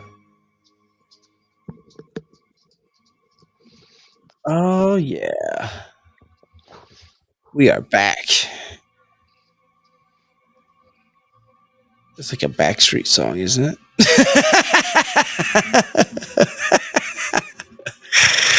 Oh shit. So now we're gonna talk Sean Austin, huh? Yeah. Oh man, that's gonna be good. I quite enjoyed this interview as well. Is there okay? So this is kind of still fresh in your head. Is there one thing that you thought you missed out on talking about Sean Austin with Sean Austin? Hmm.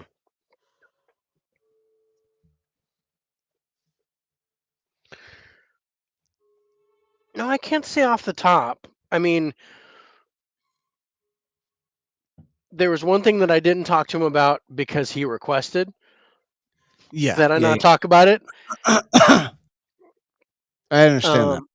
And I understood it too after, Yeah, talking with. getting for, but that was the one thing that was like I wanted to talk about that.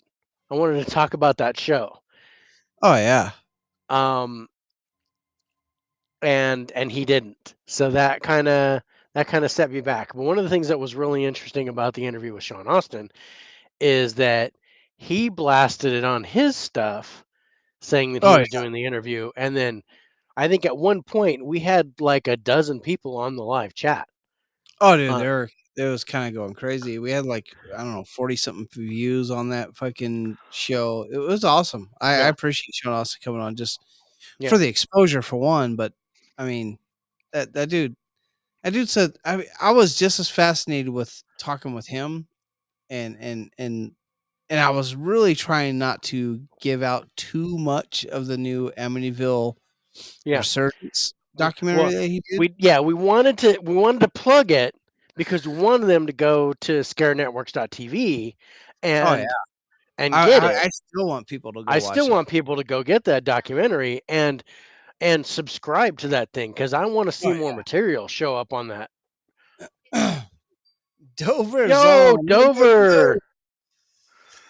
Yeah, I quite enjoyed the interview with Sean Austin, and we're gonna go into this, and we're gonna talk about, and just like we did with Sarchie, we'll have our pause moments and talk about what he was talking about. But let's get into it because I know what was it. So he was part of what's the show that he did not want to really talk about? Ghost Loop. Ghost Loop. That's right. And I liked that show. I mean, Yeah. See, but I I I, can I really like understand. that show too, but it was really interesting, and I don't, I thought because I felt that Sean Austin was disconnected from the rest of the group in Yeah, the show. you can visibly see it You during can the you show. can see that he did a lot of stuff on his own. He was even though he was supposed to be the leader, the main guy. Yeah, The other guys kind of worked together, and Sean kind of did his own thing, or Sean seemed disconnected from the team. And originally, because I don't know any better, I put that on Sean, yeah, and I apologize to him. I apologize to him now for that yeah. because Well, we didn't um, do anything we didn't behind it. know. We didn't know what was going on, but I was, I enjoyed the show. I liked their format. I liked what they did. Um, but the way he described the show and his dealings on the show, that really that really kind of took me back. I The was relationships didn't develop there, and you can Yeah, tell. yeah, You can tell. um, let's get into it. Let's get into Sean Austin. yeah. So I have it queued up to where we start the trailer. Oh, okay, perfect.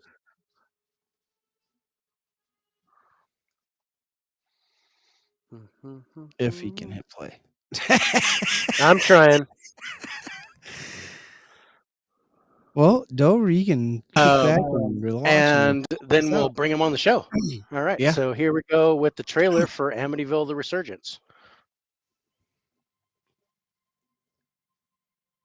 That dude. Oh my God. He came, he opened the door, and he was screaming, "Come on, help me. Somebody shot my mother and father." When you're a mother to kids, hearing of young children being murdered is actually one of the most scariest and most horrible things you can hear.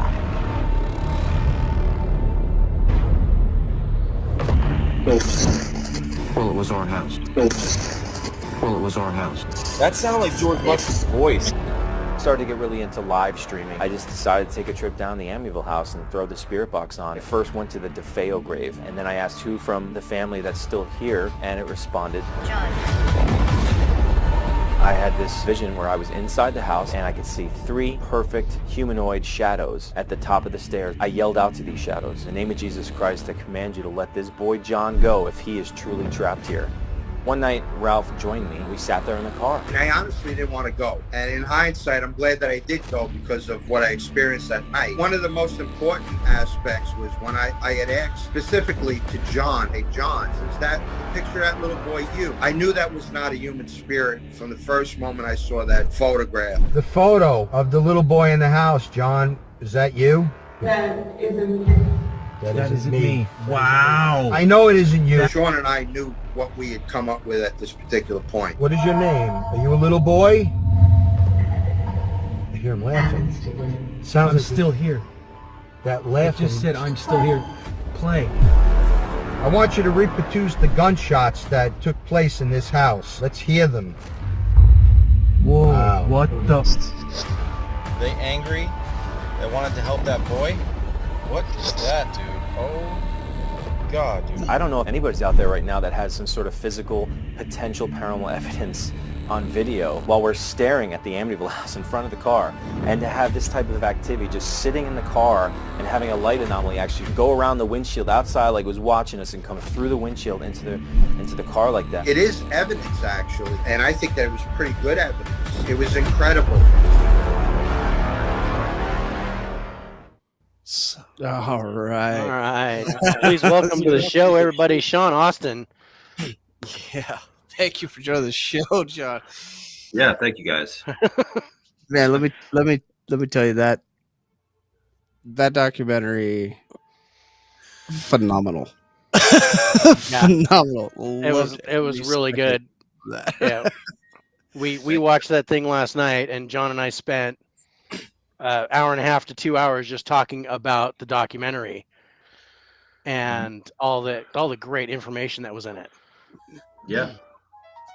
Yeah, it came out really good. We're definitely proud of it. And, there's a uniqueness to, not just the typical story you hear, and it goes a little beyond that because it's my personal paranormal experiences and this some of the unexplained events and evidence to back up what I experienced that kind of gives that resurgence to some of the mystique or the mysticism of the infamous Amityville case.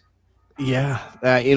As a kid, I grew up with the Amityville and of course watching the movie and everything. And then growing up, of course the invention of internet, you're able to start looking into more of these things with the Amityville and I've always been intrigued with that place. And of course the movie is probably what brought me to it. I mean, that my brothers are so much older than me, that they got me hooked on horror when I was a little kid. But that movie is probably like in my top 3 horror movies ever. And then go to find out that this is all, I don't know, it's a movie, but it's all based off of real life events and what happened there, whether it be with the Defoes or the Lutzes. And then watching your documentary on it, I've purposely stayed away with documentaries from the Amityville, just to try to keep my vision clear of what this place is. And then I watched yours, and not only do you I was a little wishy-washy. I'm not gonna lie, I was a little wishy-washy between what was going on, what people said happened, the conspiracy theories about how it was faked and all that good stuff. And then you kind of, after watching that, changed the balance for me. It's like, now I still want to go there. I and people live there, so I can't go there. But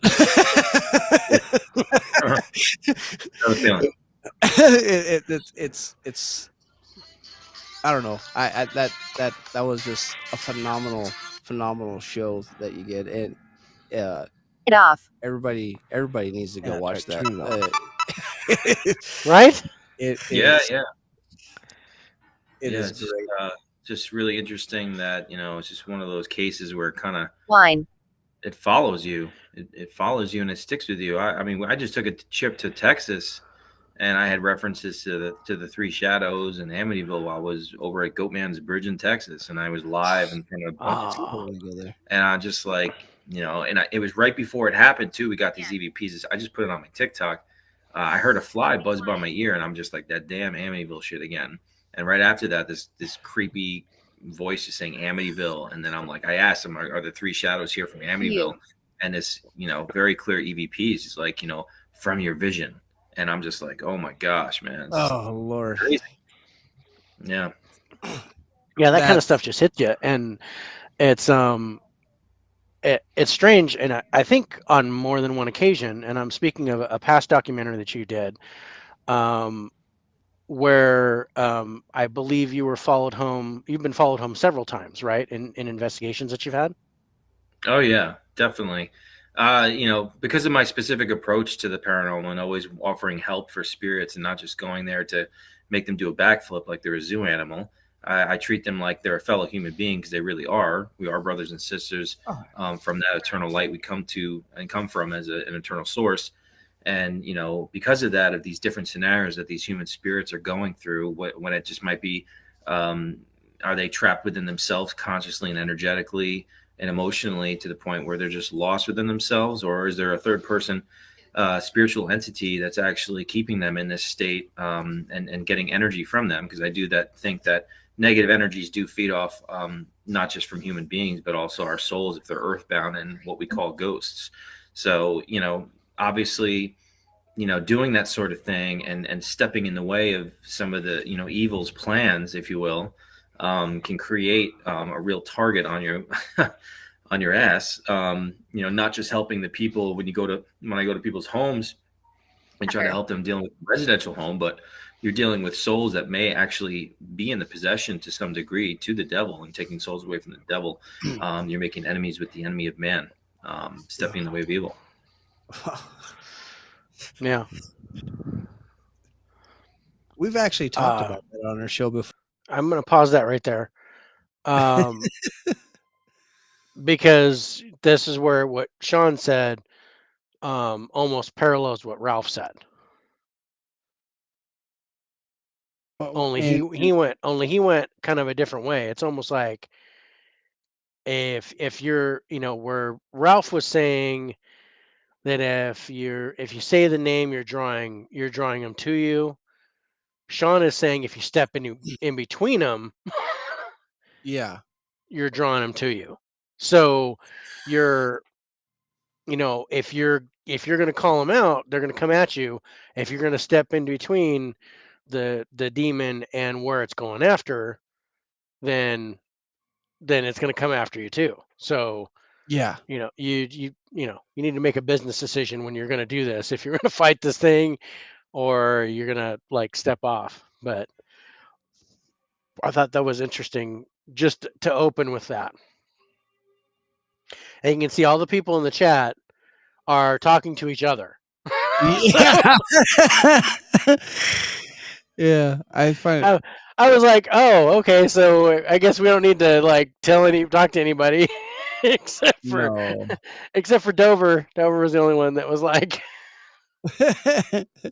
I'll be your friend still.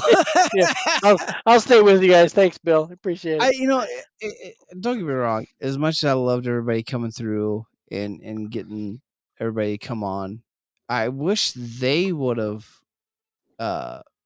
been more interactive with Sean and you and I. Ooh, proper English, you and I. What happened? I know. It's the beer. It's the other spirits we talk about on the show. And they do later on, but Yeah, they when don't. he talks about his stories and stuff, he then, but they don't really. It's funny because they know all the stuff. Yeah, it So seems like they've been so following Sean for a while. yeah, so we're asking him stuff and it's new to us. Yeah. Like I know there was a particular question that I asked later on in the show, which I hope we get to. Um, and then when he's telling the story, all of a sudden the chat starts lighting up with, "Oh my god, the story! Oh yeah, blah blah blah." And I'm like, "Okay, you guys know this fucking story. I don't know the story. Yeah, I don't know the story. I don't know the story. What are you guys talking about?" So, um, it's just, I loved having the people on, and I loved having that the chat was alive. I mean, people were talking back and forth, and it was, Oh you yeah. know, and I swear, I don't know if it was Vicky or Nancy, but one of them was a moderator. She was like answering everybody, and I was like, okay, so we don't have to do we don't have to do anything because Yeah, so weird. somebody's like the president of her fan page or something, Yeah, it and was weird. was like taking care of fielding all the stuff. Yeah, I mean, don't get me wrong. I loved everybody coming on. Don't get me wrong there. It was great. It was great. It wasn't expected. It wasn't that No, I wasn't was the not expecting. I was expecting I wasn't expecting questions. it to go like that. You know, he was said, "Hey, I want to." You know, I was thinking, "Oh, cool. Yeah, we'll have more people watch it live, and then can check it later or whatever." Um, but Yeah, but it was like, okay, so they're just talking back and forth, and I'm like, okay, so we don't have to answer anybody from the chat. no, it was so so weird. so the I was like, chat was all like okay, self-contained. no, no, no. Oh, Okay, oh, that no, no. Oh, she Vicky answered it. answered Never or mind. Nancy answered it, and we were like, okay, Okay, so I'm just gonna talk to Sean now. I'm just going to talk to Sean. We're just going to go on with the interview, and you guys can handle that bit. It's Oh, just that was awesome. it was really funny. It was great. I loved it, and Yeah. Vicky and Nancy, if we I ever mean, see I you want guys them to. again, Yeah, come back on, come Jesus. back on and don't, you know, I don't know, And but Dover had Sean, some great questions. I don't think we actually drove Sean off. Sean's willing to come back, so, and so is Ralph. Oh, dude, yeah, we gotta get them. Dude, I'd love to get those two on together. Honestly, Yeah, just to talk. Let's talk. let's just Let's just let's BS. Just let's yeah, just have you on the rap. Let's show. just This is a chat. bullshit session. Let's I just would talk. love if it, if it comes about to where I go on the investigation in San Francisco with him, which I don't know. He's probably all set. I'm Sean, just I'm gonna still throw here it out for you, there bro. now. I'm still available. I'll drive. I've got another car, so I can leave a car here and drive to San Francisco. Just not. But it's not too far. I can do it. What's the It's just odds? What's the odds that he's doing this in August? When I come out there, he what are did the say odds? he said like a few months. He Yeah, said he was going to do it so in San Francisco in a few months. dude, let me tell So you, if we can so I meet up, wonder. dude. I'm like, all Um, right, we got Sean live, and all three of us sitting right there. I'll bring the whole fucking kit, dude. I got like 5 mics, so I'll bring the whole damn we'll kit. just We're set like, we'll just let's set up. talk about We this. we are live. We're going to be doing the podcast. He's doing the investigation, filming his documentary, and we're going to be there. Oh, dude. That's the. I mean, it's wishful thinking. It's badass. I'm Dude. I'd be blown away if we could get on to something like that. Dude. And Ralph said to learn from somebody who knows, and Ralph And trained sure learn Sean. from Ralph. I Yeah, mean, he come learned on. from Ralph, so I'm just saying. All right, go ahead and hit play. I'm just all saying. right.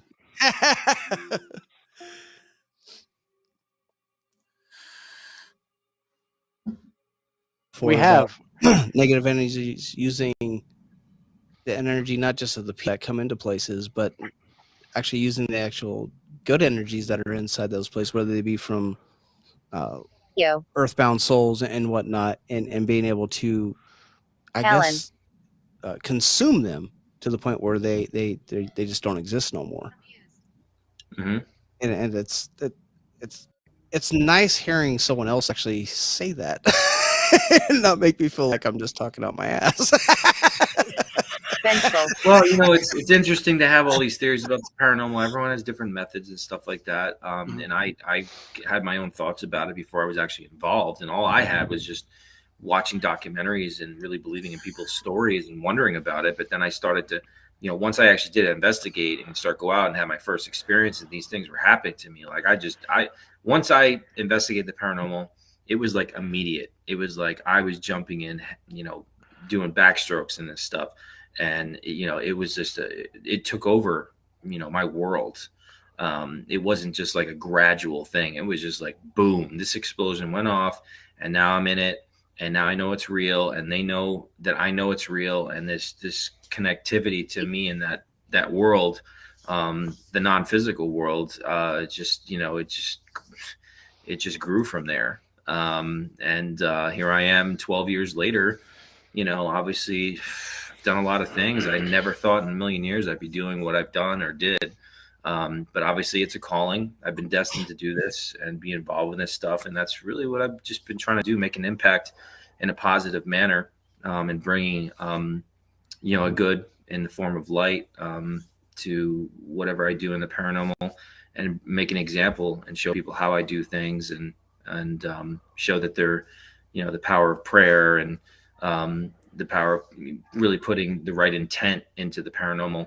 And intent is such a profound element in how we approach the field, and the spiritual entities and the human spirits and so forth. They all pick up on your intent. It's such an important piece to the puzzle, and how you're going to be affected by it, presently and also in the future. Oh, wow. That's excellent. I love how your approach to the paranormal is one of help and not of show. So you're basically your forecast is I want to help the people that are in the house that are dealing with this. I want to help the spirit pass on, because those spirits were human at one point. And if it just so happens that the influence is demonic, I want to try to drive that off, or get in between. As you said, you're stepping in between the innocent family or the innocent people that are in the house and the demonic spirit. And I think it's amazing that you do that. And I'm not going to say, I was going to say without regard of your own safety, but I do believe that you regard your own safety too. But ultimately, it's you have the weapons to combat this, and they don't. So you've got the bulletproof vest. You're going to step in front and take this on. And that's I mean, I would say I would have a bulletproof vest. I mean, there's still things that do happen to me, and even Ralph always said, because of my abilities and my sensitivity to the spiritual realm as a whole, makes me more susceptible to some of the trickery and the attacks that come from the shadows, because I'm so open and I have these dreams, these premonitions. Right. I was going to say, yeah, like the visions you have. Yeah. Yeah. I mean, so, you know, there's definitely I'll definitely have stuff happen. But you know, in the end, my faith has to be strong. I can be startled, which I always tell people, like, oh, are you scared? I mean, like, if I'm scared, then I undermine my faith and my protection. If you truly believe that God is more powerful than any devil, demon, or diabolical force, keep recording.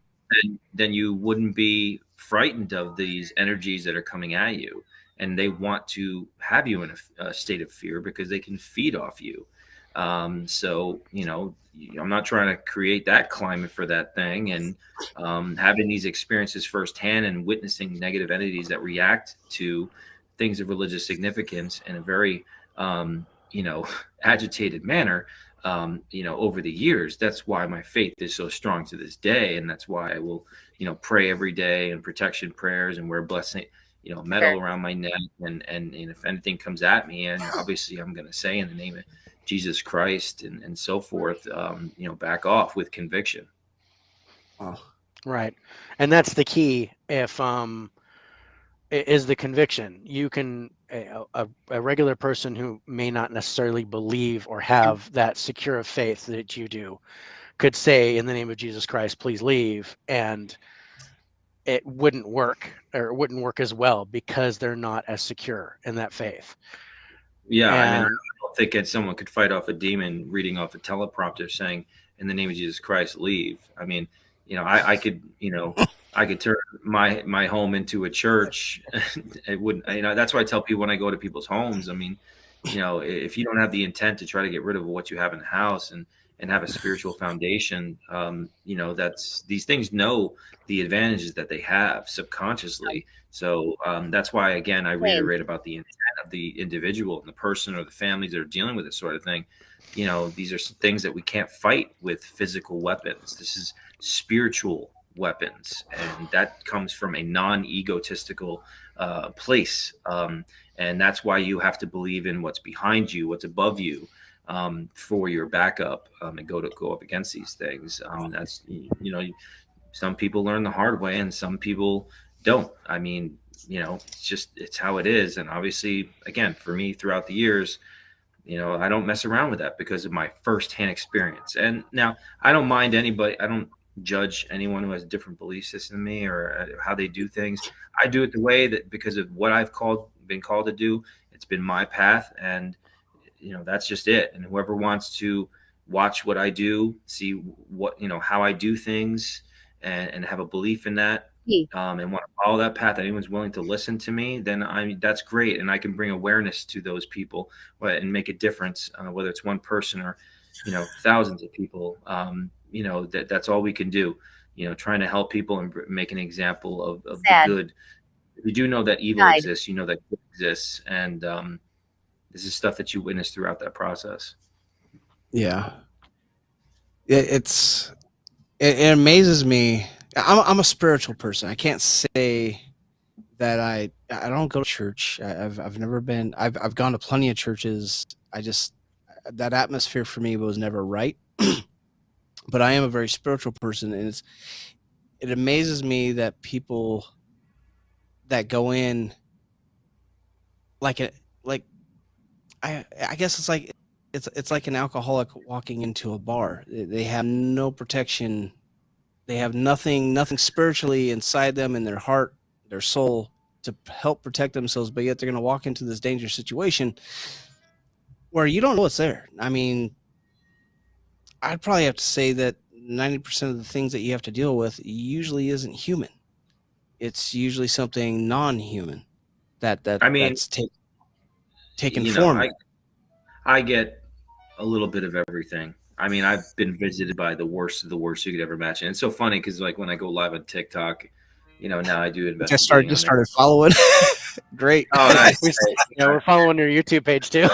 Yeah, it's just like you get that question, and it's so funny too because when I first started doing this, I had the same exact question. Like, I remember, like, when I would meet someone like Ralph or John Zaffis or something like that, and I want to just pick their brains because these are people that are around the pioneering times of the paranormal field, and you'd ask that same question. What was the scariest thing that you ever saw? Ralph would run some of these crazy cases, in his book, Deliverers from Evil and Board of the Night. And, John Zaffis, I'd always thought about, I love the series of Haunting. And I, as a younger guy, well over, 15 years ago, I mean, I was watching the shows before I was involved in the paranormal, but A Haunting in Connecticut was the story that actually spurred the entire series of A Haunting. And I always loved that documentary. It blew away the movie. And I was always fascinated about John Zavis's experience, what he saw coming up the stairs in that house, because that was such a fascinating, creepy story, about the place that used to be a funeral home.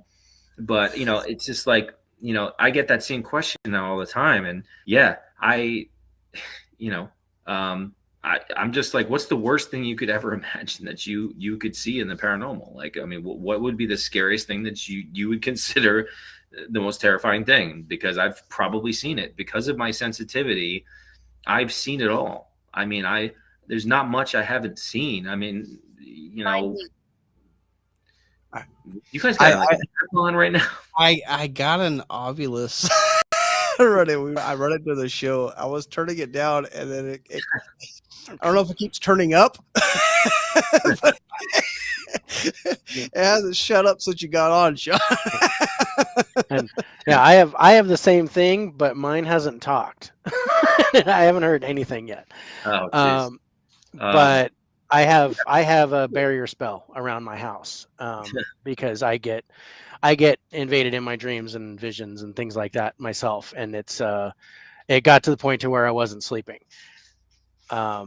So I worked opposite of him. I'm like, I want to know it all. If you're gonna show it to me, I'm just gonna sit there and listen. How I approach it too, and it's like if God is allowing me to have an experience, then I want to attain the knowledge from that experience. That means that it was destined for me to happen. So whether or not you can learn from that and then use that for the greater good from that experience, and that's life in general. It doesn't have to be a spiritual experience. I mean, that's just about the life of a human being in general, as a whole. I mean, whatever thing that we go through, that's kind of like a prevalent, profound experience. Yeah, the elderly. Okay, thanks. Elderly sacrifice. Okay, now we're talking. So I just wanted to reiterate on that point because it seemed that he took that negatively, that I have a barrier spell around my house. And I was like, oh, I see. So, if I have this gift, I should allow, if God gave me this gift, that I should allow them to, no, I don't agree with that. And if it was just me in this house, then Totally different I might not have had a problem. But when stuff started attacking my wife, yeah, it becomes an issue. it becomes an issue. Yeah, And I get that. So like I said, I mean, it started with, I was like, okay, and my wife was like, I don't know what's going on, but you're having nightmares like every night. And I'm like, yeah, I'm being visited by these spirits. It all started when the lady 2 houses down from me passed away. Yeah, I remember you telling me about that. And then it was like all of a sudden everybody knew that I was here. Because I had a good like 2 or 3 years where I didn't get bothered at all. It was great. It's like, oh, you noticed that. You noticed, and they noticed that you noticed, and they're like, "Oh, we can go talk to him." Yeah. So then they went on the ghost net and friggin' oh, guess what? This dude can see us. This dude knows and then I was just like bombarded. And I wasn't sleeping. But I was trying to help. And then my wife's like, "Look, I'm seeing stuff in the house now. Shit's going on."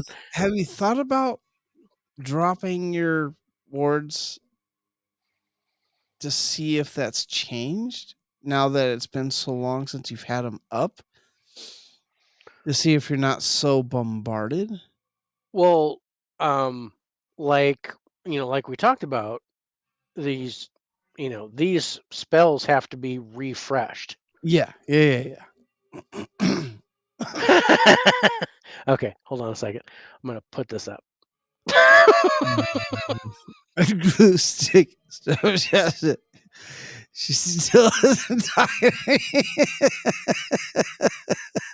Fucking goddamn no. That was really good. It's like in middle of the night, somebody banging on my door telling me I got to get out. Kicked the door in, came and got me, stupid fireman. But it's just, but my my barrier spell wears off. Yeah, then it's not permanent. No, it's not permanent. I have to constantly keep it going.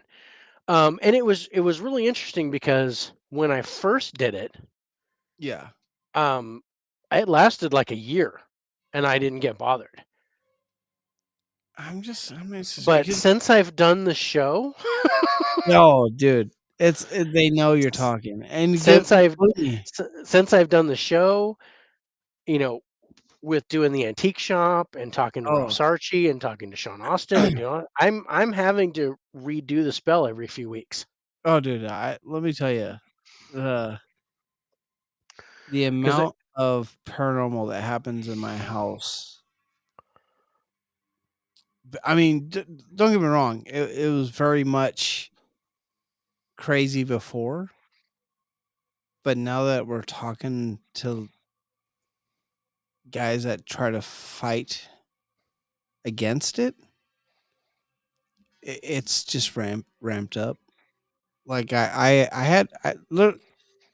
turned my fucking what do you call it, spirit box off for the show just now. I mean, well, not just now, but for just so I can just so it would shut up, because it constantly talks all the time now, and it doesn't matter where I'm at in the house. It doesn't matter where, and the shit that comes through, it just no. I don't want to listen to you right now, and as I've turned it off for this show just so we can focus on this show. Don't get me wrong. Next week it'll be on full fledged, just so we can hear what people what it's saying. But I don't want it to be confused on what you're hearing through the video to begin with, of us listening and having shit come through, and and and confusing it with what it's saying now. But it's no, I get you. The more, and I don't want to say it's ramped up since we started doing the show last year, but it's definitely ramped up since we started doing the interviews. If that makes sense. yeah, for me it's ramped up definitely since the antique shop. And that makes sense because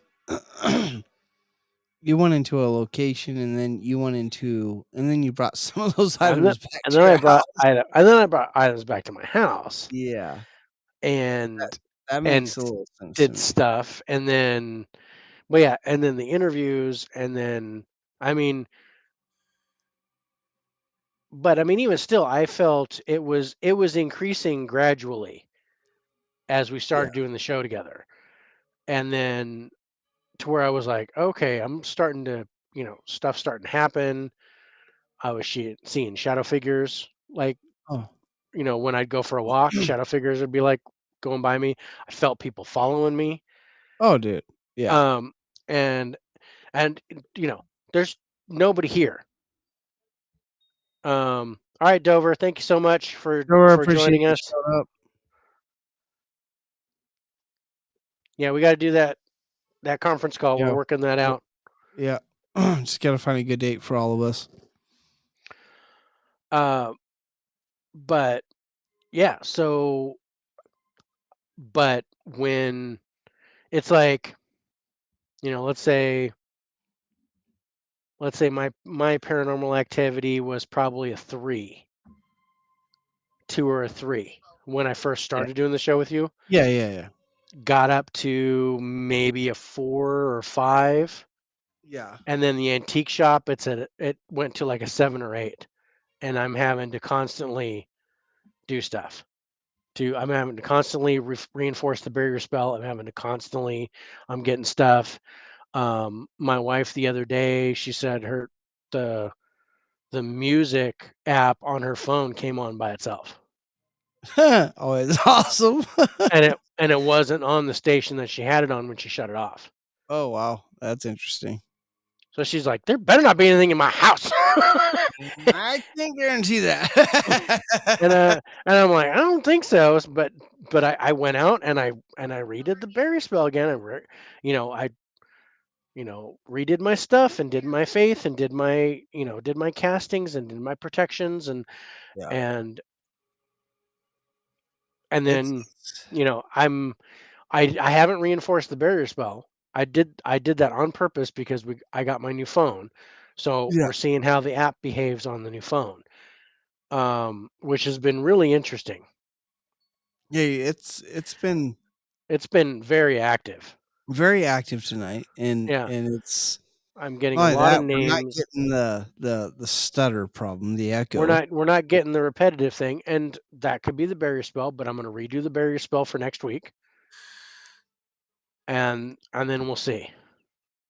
Yeah, we'll see how it changes. Yeah. So, but yeah, it's gonna be And you still interesting. have your sensitivity turned down, don't you? Grandfather. Oh, let's see. I believe so. Actually, I just kept the default settings. I think. Oh yeah, so it's about midway. It's like it's like 2 or 3 from the lowest setting. Let's continue on with this interview. Okay, do you want to skip ahead a little bit, or? Yeah, we can. All right. Since we're almost 3 hours into the show already. I know, and we still gotta do the score. So let's. I don't know. What do you think? Jump ahead. We're only like 15 minutes into his interview. Let's go like a half hour into the interview. All right, so we'll put it to an hour.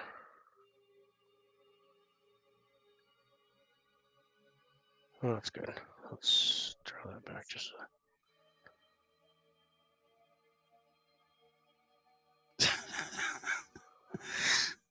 Well, that just blows. Okay.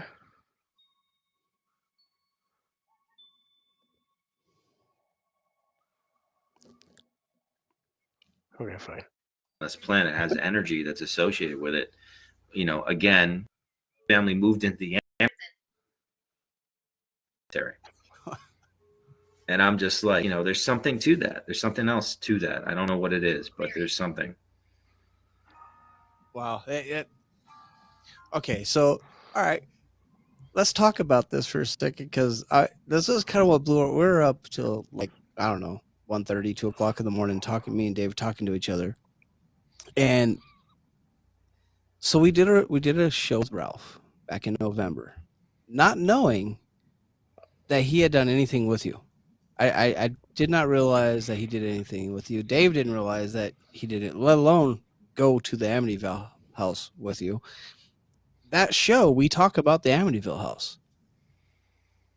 5 months down the road, we see this trailer, your trailer for Amityville Resurgent. I'm like, man, that looks phenomenal. I was like, oh, that's Sean Austin. Dave's like, man, Sean Austin, dude, paranormal. We're talking about all the stuff that you've done, and we're like, dude, that'd be awesome if we get him on the show. So Dave messages you, and you say yes. So great, by the way. No problem. Talking about the Amityville house. And we're like, this is kind of crazy. And then we're doing the show March 9th, 3 days before the 1-year anniversary of Defoe's death. DeFeo, yeah. DeFeo, sorry. I always say Defoe, but you always say Defoe. But that's okay. Yeah. Ronald DeFeo Jr.'s, before his passing. So we're 3 days away from the anniversary of his passing. And we're just like, wow, all these things kind of like fell right into place. Yeah. Leading to this interview. And we were just kind of starstruck by it after the documentary, and we were talking about it. And I was like, wow, all that kind of came together because, from when we reached out to Ralph Sarchie and got an interview with him, and we decided that we were going to talk about the Amityville house after that. We had no knowledge. Yeah, we had no knowledge that Ralph and you had already been there and done something. Yeah, had this project going, and that it all kind of culminated with this. And we were just like, wow, that was really cool that that all kind of came together for us. Sure. On the show. It was like lined up in the stars. I don't know what you want to call it. Yeah, we're like, we don't. The sequence of events, it was like great, and I wanted to show this, and I don't know if this will work, but we got a question from the chat, and it's from Dover Paratech, and I wanted to kind of throw it in. And let's see if it works. Yeah. So I said the word energy is confusing to me. Energy is positive or negative. Are they our emotions, or are they tangible, measurable forces? We've all had that bad vibe, so what the heck is it? I was wondering if maybe you can kind of put your own spin on that, Sean, and tell us what energies are and whether they're positive or negative. Well, I mean, I think every single item on this planet has energy that's associated with it. Again, what's associated with that energy, what actually makes it the energy it actually is at the time. Yeah, this is awesome. If it's something intelligent, then it would be the mood of the person. I mean, all of our emotions have different energies that represent that type of emotion. And from my experience too in the paranormal is that's why you'll see balls of energy that have different colors, because I believe the colors represent the current state of the consciousness of that spirit and the intent of the spirit. And, so if they're in a lower vibrational emotional state, then, we might pick up on the sadness of a spirit, whether they're speaking it, projecting through EVP, or someone like me who's sensitive and might pick up the emotion of that spirit because they want to connect and have acknowledgement to getting sympathy or getting their message across of why they're stuck in the first place. Or if you have like a negative energy where a lot of people will feel like, the characteristics of the room just change on a dime. It becomes very oppressive, heavy in the chest. You feel like you're being watched and you just don't feel comfortable. That energy, obviously, breaks through into the physical plane where we're able to pick up on that stuff. We have natural abilities. We are spiritual beings as a core living in a human body vessel. And, we really are just connecting into a world that we come from originally. But, obviously the human experience, it makes us, lose some of that if we're trapped in the environment that we are, if we're more rationally endowed, but rather than, all spiritually related. But, energy actually, it just depends on, if you're talking about spiritually speaking, it just depends on the type of energy you're dealing with. What did that human spirit go through? What kind of torment? Is it sadness? Is it anger? Is it aggression? Is it rage? Is there a sadistic nature to the person in life? I mean, there's a lot of the personalities of these people that once lived that translate into the earthbound ghost spirit that they are, is because they haven't been able to let go of the life they once lived, because judgment, were they a bad person in life, or, were they just sad? They felt like they lost something and they just can't let go of it. There's so many diversified ways that people can die and pass away and lead into this situation in an environment on a spiritual level where they could be suffering or tormented and trapped within themselves, or having something else trap them because of the state they are in and reminded of from the physical plane, the life they once lived. Wow. Great. That was a really great answer. Good question, Dover. Thank you, Dover Tech, for that question. Yeah, I know it was a question a while back, and I was like, I want to save this and kind of put this in if we can talk about it. But your apartment. Oh, here we go. I've watched the 5 some odd hours of your apartment. Yeah. As a guy that lives in a haunted location, I'm interested. So I know you talked to the bad entity and you had, I don't know if I would say trapped there. Is it still going on for you there? Obviously because of what I do and being sensitive to spirits, I've always had things happen like on and off, but I didn't know until I slept here for the first night that I'm like, there's something else like here that I felt like I was sleeping in a haunted location. I didn't know until I slept here the first night. And it's been very playful spirits that are around and been friendly. And I've prayed for spirits here a bunch of times.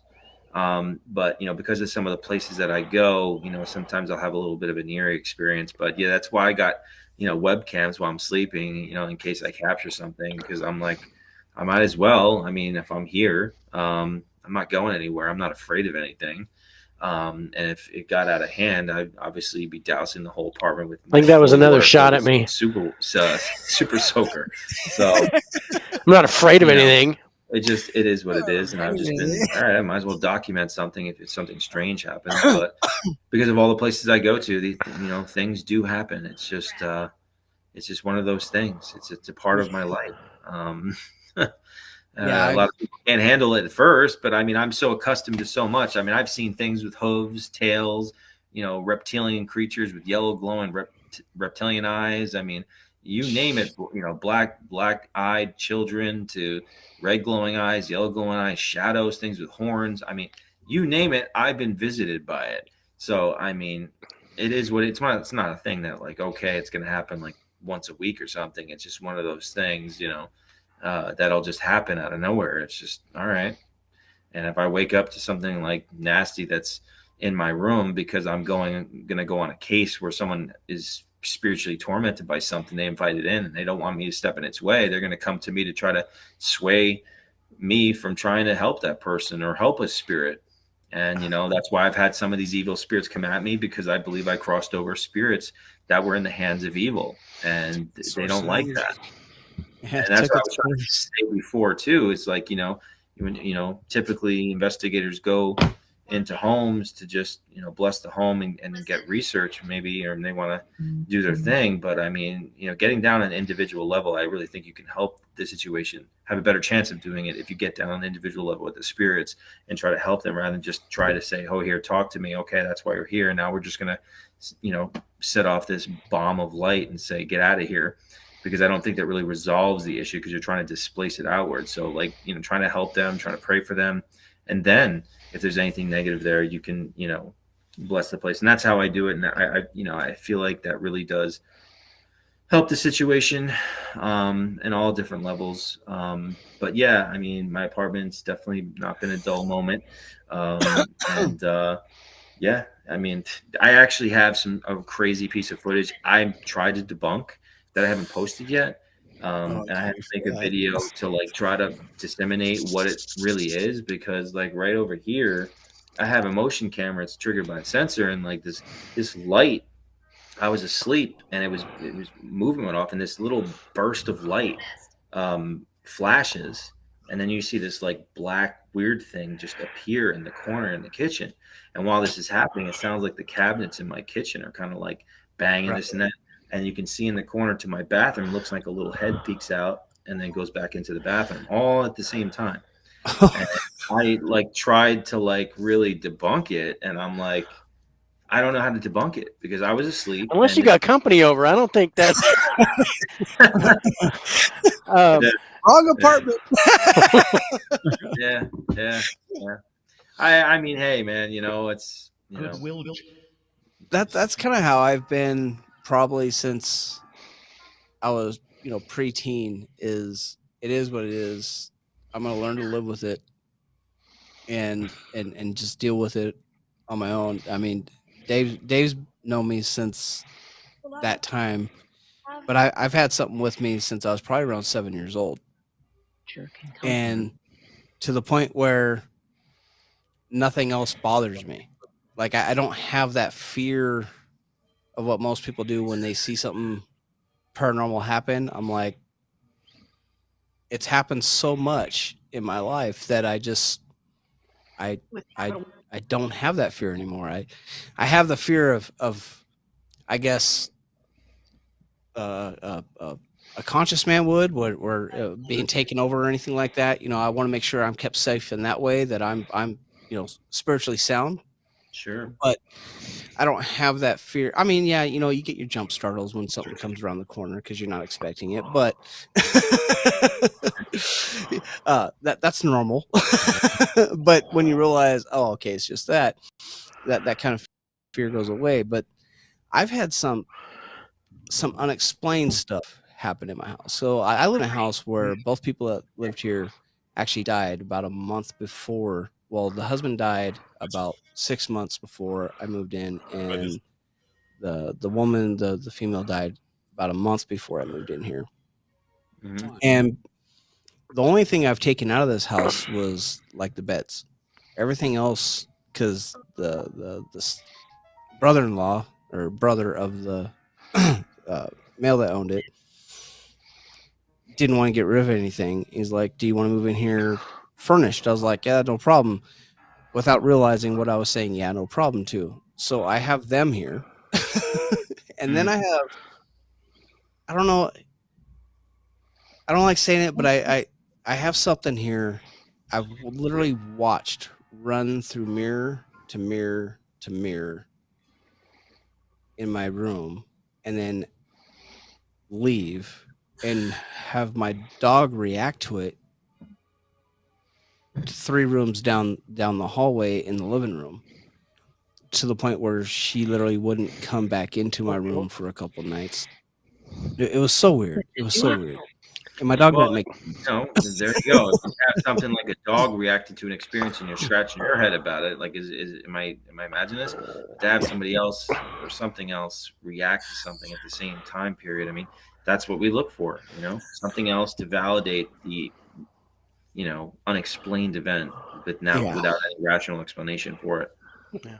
I think you need to get some motion cameras, John. And, that's my next step is actually start see documenting if we can everything catch inside the something like house. that. Yeah.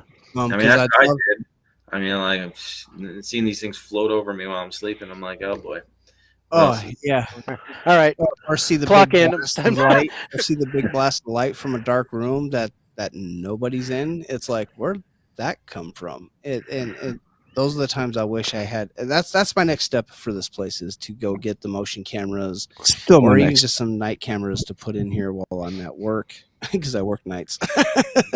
I think I changed how I get affected, because I just won't be here at night. I'll just go to work because you guys don't bother me during the day. But that doesn't change it. They start bothering me during the day now too. So. But it's interesting. Only for the simple fact that I've lived with it so long in my life, I get more intrigued by what's going on than scared by what's going on. It's like, all right, what's really going down here? Because I've seen. Oh, Okay. Yeah, I paused it. I mean, I'm thinking we can jump ahead here, and I'm trying to get to like push through a little bit more. Yeah, that's fine. So I know our interview with him was about an hour and a half. Yeah. It is up to you, because we're at just over 3 hours. Did you want to take a couple minutes, or are you good to go? You want to take? Well, that's up to you. I'm not the only one with a bladder, bro. I can. Yeah, I get you. I could go about. I'd probably go about 15 more minutes, but. Oh yeah, go take care of your bladder. I'll take care of my bladder, and we'll be right back. Okay.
And we are back. Okay. Let me turn that down. Oh, holy shit. Ah. Yeah, I'm just trying to cue it up.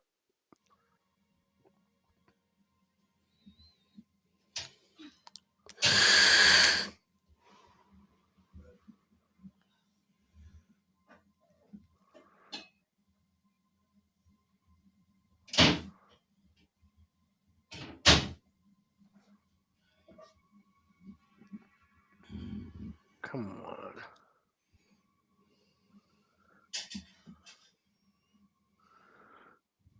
What?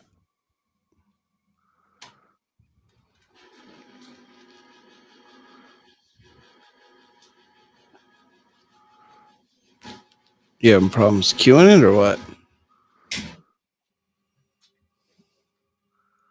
think I got it. Just kept skipping around. It was really weird. Like I would rewind it. It would go way too far, or I'd push it forward, and it would go way too far ahead. And I was just like, Oh, yeah. heck. But anyway, let's bring this back. Get out of the kitchen. Yep. Yeah. So Sean, I know that, you know, everybody's asked you what your scariest experience was, but there's something I want to know. I want to know if you remember this. What was the first spirit that you helped pass on? Do you remember that? I do actually.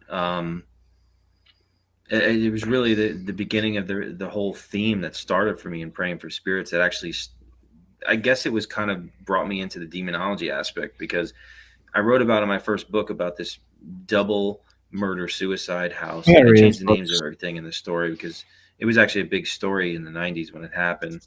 But there was a man who murdered his wife. I believe he killed her with a hammer. And the daughter at the time came home on like New Year's Eve and found her mom bludgeoned to death, even though she ended up passing away a few days later in the hospital.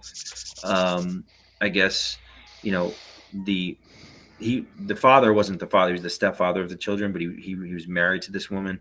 She was very wealthy, and he went and jumped off a bridge after he had murdered her, and they found his body a few days later.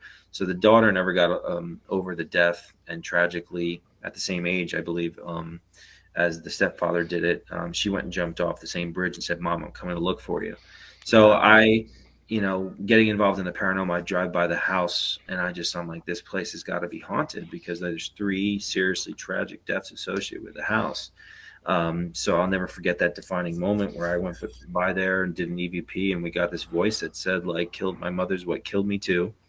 And then I, you know, freaked me out, and we went back there and got blood curdling screams and like, "Help me." And, you know, obviously from watching other documentaries and you know, like a psychic medium going into a house because they're having paranormal activity in the house. And then she picked up that there was, you know, a father that murdered the entire family and killed himself. And then he's not letting the family cross over because he's afraid of judgment and wants to keep them trapped in that state. So that scenario was kind of playing out in my head. And, you know, I got the stepfather's voice. He responded to his name. He was there. And I thought as if he was trapping the mother and the daughter there. And one defining night, I took some holy water from my father, and never going on the property, I just sat on the side stairs of the property and just threw a name of the cross and said, "In the name of Jesus Christ, if something evil, the stepfather or something, is holding the daughter or mother here, I command you to let them go."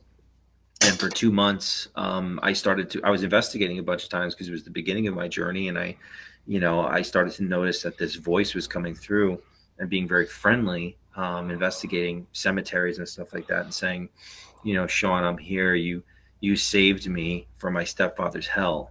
And she followed me around for like 2 months, and she was with me. And I was doing EVPs in my house at the time because I didn't know what I was doing. And obviously you shouldn't be constantly doing that. You know, she was with me. She was like a friend. Like every day I was talking to her on recording. and she would tell me where my wallet was. I lost it. She told me where it was. I found it. She'd be like, Sean, go to sleep. You're going to get sick. It was really just something. I would go to a cemetery and I'd walk by, name in the grave, and I'd be like, John Smith, like, are you here? And she'd be like, no, Sean, he crossed over already. And it was just this amazing, crazy thing that happened to me for 2 months straight. And then, at some point, like, it was the first time ever I was at a cemetery with my friend where we felt this like really strange feeling. It was the first time ever that I experienced the oppressive negativity of an evil spirit. And we both felt like, it's almost like if you're high. I mean, not having that experience before, like your blood starts to like crawl. And then we were just like, even my friends skeptical, like, dude, let's get out of here. Like, what the hell is that feeling? And then she had told me that there was a demon that was pissed off that I'd actually freed her from the property. And this whole thing just ended up happening. And I'll never forget this one defining moment. It was with my sister, and she's like, Sean, I'm going to leave now. And my sister was with me, like, I'm recording, and she's like, the angels are going to take me, and this has never happened before. And this whole crazy thing, my sister and I just started bawling, crying. The emotion of it just came through the room in my apartment. And she's just like, be careful of the abomination. And, the angels fight him, and just be really careful. And that was like this whole thing that happened. That was the first time, like, my big paranormal thing, like, it all had to do with this daughter of this story. And that theme obviously translated and formulated into this reoccurring situation where I would be in, and I'd sit there, and all of a sudden I started praying for spirits. And then psychically, as my abilities were progressing, the first time in the Maleficent documentary is when I saw a white dove in my mind's eye, which now I know would be a symbol for a female crossing over, and a white horse, a male would be crossing over. But that was like the first, experience where I prayed for a spirit. But, mind you, like, I didn't know what I was doing at the time. So I didn't know that I was actually literally doing religious provocation, because after that experience and doing that, that's when I had all these evil things like floating around me and threatening me, like, because I mean, I was well away over my head, but that also brought my interest into demonology because of that, because I brought all these creepy things around me because I prayed for that spirit, not knowing what I did. But that actually inspired me to go get, the Demonologist by Ellen Ray Warren, and Ralph's book, and John Zaviz's book, and other demonology books. Like, I was reading stuff because I was having these experiences. I just wanted to, like, okay, this is so fascinating. It's creepy, but it just, like, it takes you away from planet Earth, man. It's like you're living like a science fiction movie, but it's real.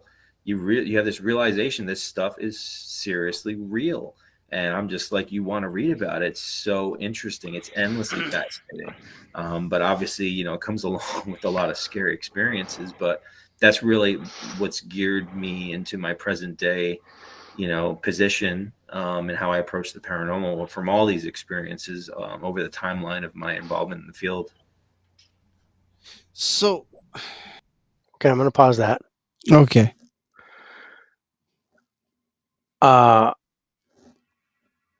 Because that was I don't know, that was a question that I didn't know he had put that in his first book. I didn't either. Yeah. And I apologize, Sean. I haven't read your books. But I will go find those books, and I will read them. But I thought it would be like, because he said earlier in the show that everybody asked him what his scariest experience was. Oh yeah, well, of course. And I'm like, okay, I don't want to ask that. So I was racking my brain through the whole interview up to that point, going, okay, I want to ask him a really good penetrating question that he probably doesn't get asked. So I thought of, tell me about the first spirit that you passed on. And that was a great story. Yeah, 10, 15 minutes later. Yeah. But like, look, I mean, we wow. went. Yeah, we went. It was so good. Yeah, but it literally, almost 19 minutes. Yeah.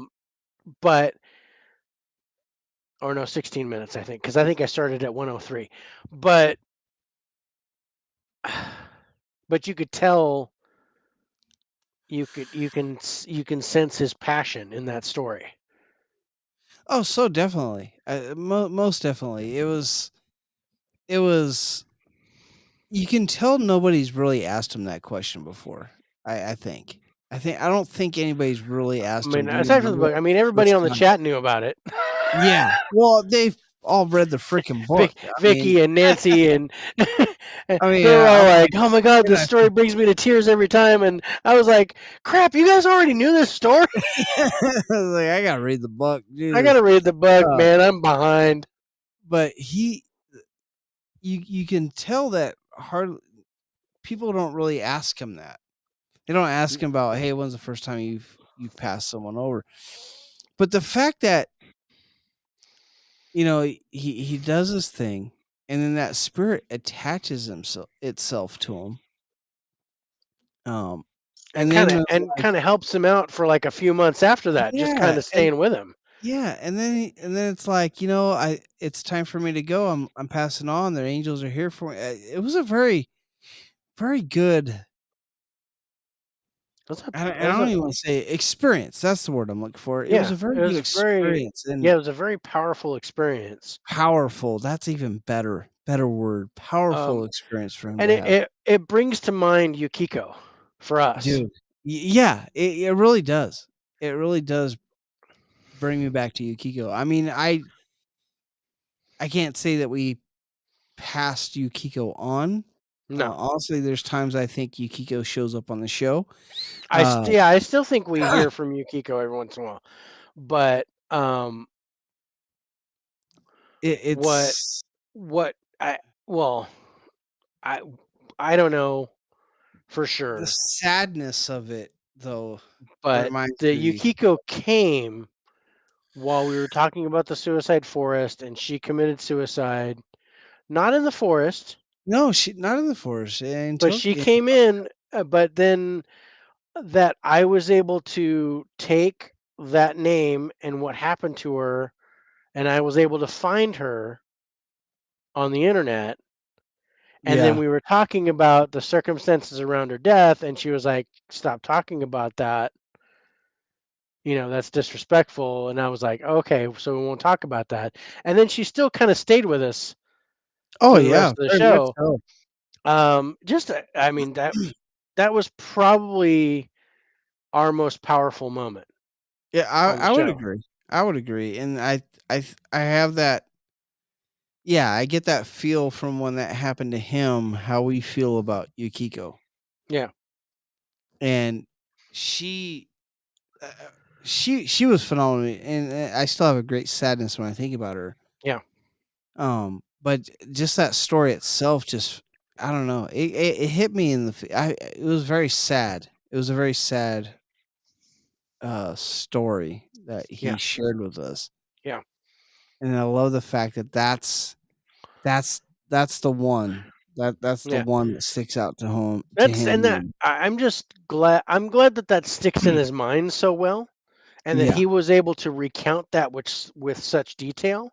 yeah, I agree. That And he was like very detail he was oriented. Like very passionate about that that's story, still and in the front of his head. yeah, it's still there, and uh, it's kind of like remembering your first when you lose your virginity. It's like yeah, okay, it's the greatest 30 seconds you ever had, but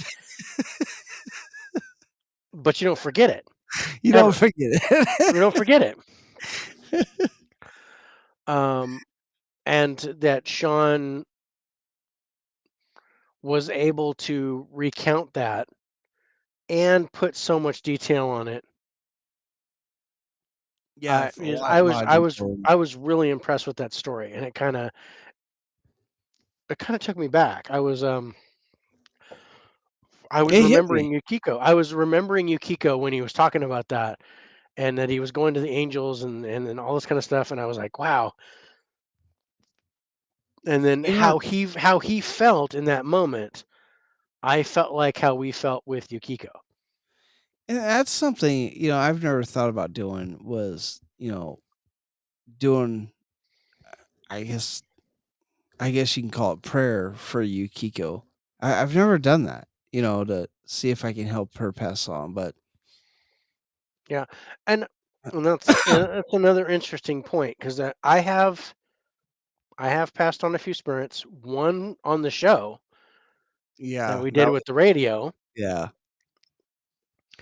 and when I have passed on a spirit, it wasn't by prayer, but it was by telling their story. yeah, yeah. And Either I would either love to explaining know. how they died or explaining, or just describing what I'm seeing or something like that, like with the radio when I saw the baseball Yeah, game and then all of a sudden the whole thing went dead. yeah, And I still kind of get goosebumps about that one. I've never passed a spirit from an object before. yeah. No, That was that was that was a different. first. That was a difference. That was a different thing. That was new. That was an amazing experience. And definitely top 5 powerful moments on the show. Oh yeah, Maybe top 3. most definitely. Um, let's see where we're at here. We're at hour 20 of the interview with him.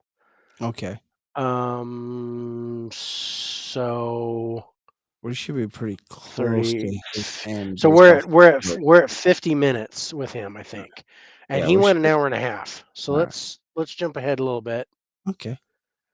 So let's go to hour 30.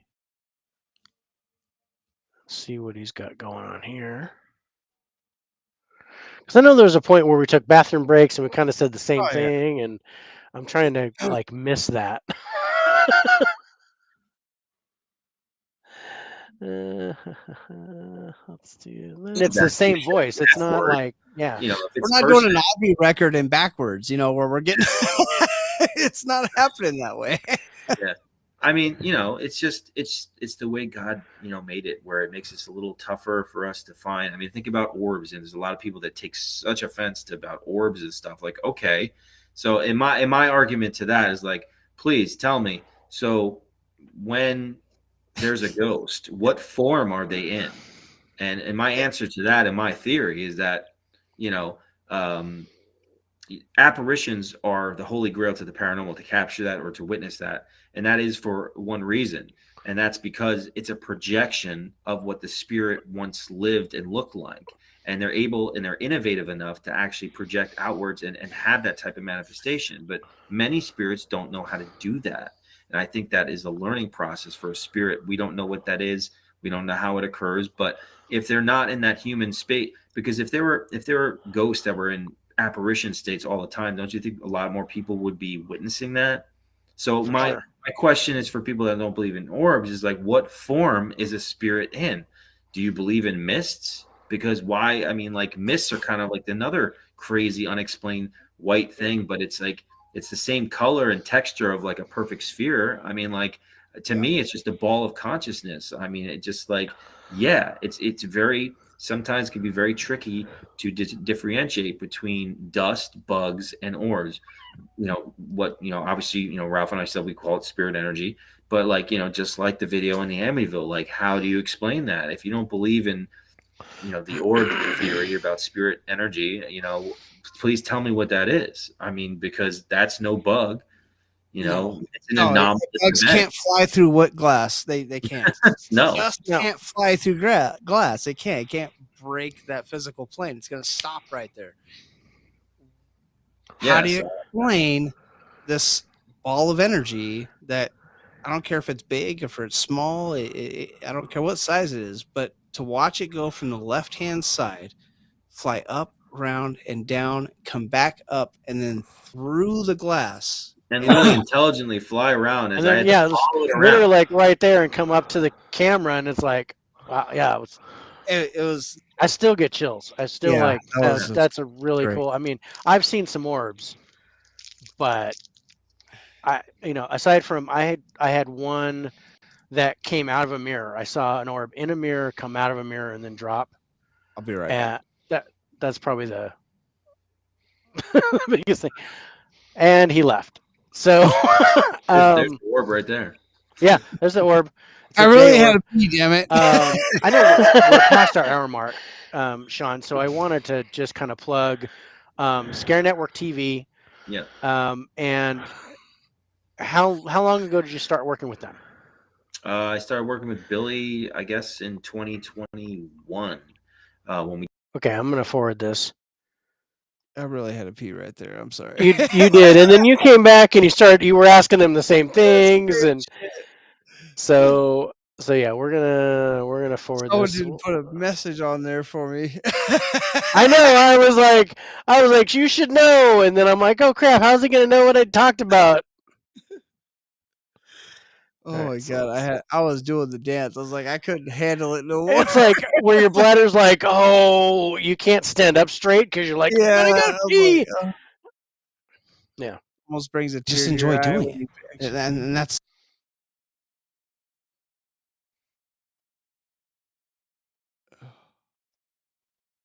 okay. I don't know where we're at here. Only way to know is to hit play. That's kind of basically, if you love what you do, you'll never work a day in your life. If you can get paid to do it, by all means. But if not, at least go enjoy it. Sure. Yeah. So you're on investigations. I saw something new on a show. Oh, this is a 'cause sonar I thing. watch paranormal shows all the freaking time, and there's some that I don't watch just because they just, I don't know, I just don't like them no more. I'm not gonna get into that part, but I saw a piece of equipment being used that I've never seen being used before, and I want to get your opinion on it. Is a little tiny sonar device, and I thought that was kind of ingenious to use sonar for a paranormal investigation, because sonar will pick up any type of mass that pops up inside its blip, and I thought that was kind of an ingenious thing to use. I mean, this thing's like this big. I mean, it's super small. Mm-hmm. Have you ever thought about using anything like that? Because I've seen people. Sure.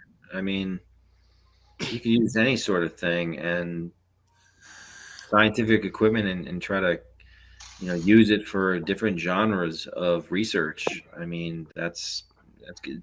Obviously that's pushing the envelope with the way we can investigate. And having an amazing engineers like people like Gary Galka, who's a pioneer in the paranormal field, or Bill Chappell. These people have built amazing equipment for us, and I think that equipment will always innovate again and push through, and we'll have more equipment that we can use to get more valuable paranormal evidence to bring genuinity again to what people are experiencing, or to a location and so forth. But yeah, I mean, sonar and stuff like that, of course. I mean, think about thermal cameras. I mean, it's not like that was made for paranormal investigating. Yeah. We were talking. Yeah, we were talking about the SLS camera too. Because that came from the Xbox. Yeah, it was. Well, actually, Bill Chappell created it first. Yeah. Digital dowsing, and then obviously they obviously knew that the technology, you can make it a less inexpensive one with the Kinect, the same principle. But yeah. Galka, is he the one that did the Melmeter, right? Yes. Yeah. Named after his daughter that passed away. Yes. Yeah. Great man. Really down to earth, passionate about what he does. I've been up there. I've hung out with Gary quite a few times. Just he's truly an amazing guy. And what he's done for the field is astounding. I think it's all this equipment that comes out. It amazes to me. It's amazing to me because you don't know if it's going to work, because like we were talking before, there's no scientific backing to any of this equipment that we're using, that it's actually truly picking up paranormal. You really have to believe that it's actually doing that for you. And don't get me wrong, I'm a believer. I believe the Melmeter does pick up the EMF, the cold I mean, it does what 3-4 different things with the millimeter, whether it's EMF, it kind of makes you think of like, obviously you remember from the 80s, the Gremlins movie. Remember the father would have these crazy inventions and it did like 5 or 6 different things. Yeah. Oh yes, great It would make reference. coffee and it had knives in it, and I love that movie. It's classic. They're making a sequel, I think, to it. Yeah, they're remastering, as they call it. Yeah, something. Oh yeah. As long as they don't ruin it like they did Ghostbusters, I'll be happy. Ghostbusters was, I love the cast, but it was like, what are you doing? This is not no. But I'm an 80s kid, you know. They like. I'm an 80s kid. I was born in the 70s, grew up in the 80s, so I don't know. I got opinions.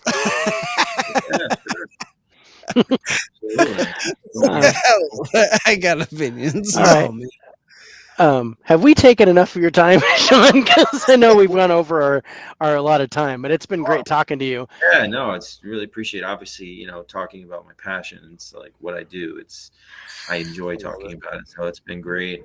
Right. Thank you guys for definitely having me on here, and of course, down to come back on and that'd be great. Release more documentaries too. Yeah, about them too. Oh, yeah, man. hit us up. Anytime you want to come in and plug one of your shows, I'm so down for it. I'm still down for that. I don't have a problem. Yeah. I'll talk about this stuff all day long. And I know what you mean. And if Scare Network TV needs a weekly podcast, we're in. We'll yeah. Let Billy know. All right. Still agree with that. But before we go, I wanted to, because we were talking about equipment, I wanted to know what is your first piece of equipment if you're going to go on a paranormal investigation? What is the first thing that you're going to grab, and what is the item that you'll leave at home? Well, I really do love the spirit box, or something that I can just immediately communicate with spirits, because I can hear telepathically what spirits say on and off. I want to hear what they're saying through the devices as well, so I can connect and correlate to what I'm picking up, because I consider my own piece of equipment, being sensitive to spirits. So I like that instant gratifications of hearing what the spirits are talking. So, I mean, an ITC device, of course, but there's something special about the spirit box that I've noticed, that when the spirit box turns on, I notice that activity can increase. And the energy I can actually feel off the device is nothing like anything else that I've experienced when it comes to just trying to communicate. It's kind of like an EM pump in your hand. It's really fascinating, but I would say just a straight up spirit box, or, I mean, obviously, God, what would I leave home? I mean, I would prefer, I don't know what specifically I would leave home. I kind of least favorite piece of equipment. Like if you're gonna, if you got your bag of tricks, you're like, yeah, I don't need that. That's fine. Well, at home. I don't need it. I mean, gosh, I mean, I have the bare essentials, what I use. I don't know. Like one night, maybe I want to just take the REM pod. Another night, let me just take the millimeter, or then I'll take both. I mean, I love all the devices. They're all different in their own way. Yeah. Does it depend on the situation? Like if you're, it does, because one location the millimeter might be going crazy when the REM pod doesn't do anything. Then another location the REM pod goes crazy and the millimeter doesn't do anything. Right. You go with the hot object. One night the spirit box is very quiet, but then when I use something else that's similar but a little different, all of a sudden it's speaking like nonstop. So it's good to have most things with you, just in case you have an opportunity for options to, coordinate to the characteristics, to the haunt of whatever place that you're at. Yeah, I can see myself going on my first ever true investigation and literally having the thermal camera, the the full spectrum camera on, night vision goggles, a digital recorder wristwatch that records everything, the millimeter, and a spirit box in my hand, walking through just looking like Egon from Ghostbusters. Yeah. I still see, like, I'm gonna catch something. As long as it's not herpes, I'm happy. Wow. Nice. What are we talking about? I'm Is this like something. STD, sexually transmitted demon, or what? Always take protection when you're going to be dealing with something like that. You don't want to catch an STD. Sean, thank you so much for joining us on Spirits with Spirits. It's been great having you with us. And we'd love to, stay in touch and get you on the show in the future. But yeah, you've got us, and well, you've got me now on Messenger and Facebook. Ping me anytime if you got something coming out and you want to, we're glad to have you back on the show anytime. Yeah, thanks guys for having. It's been a great little conversation. All right. I appreciate it. We're gonna let you All go and probably take a quick break.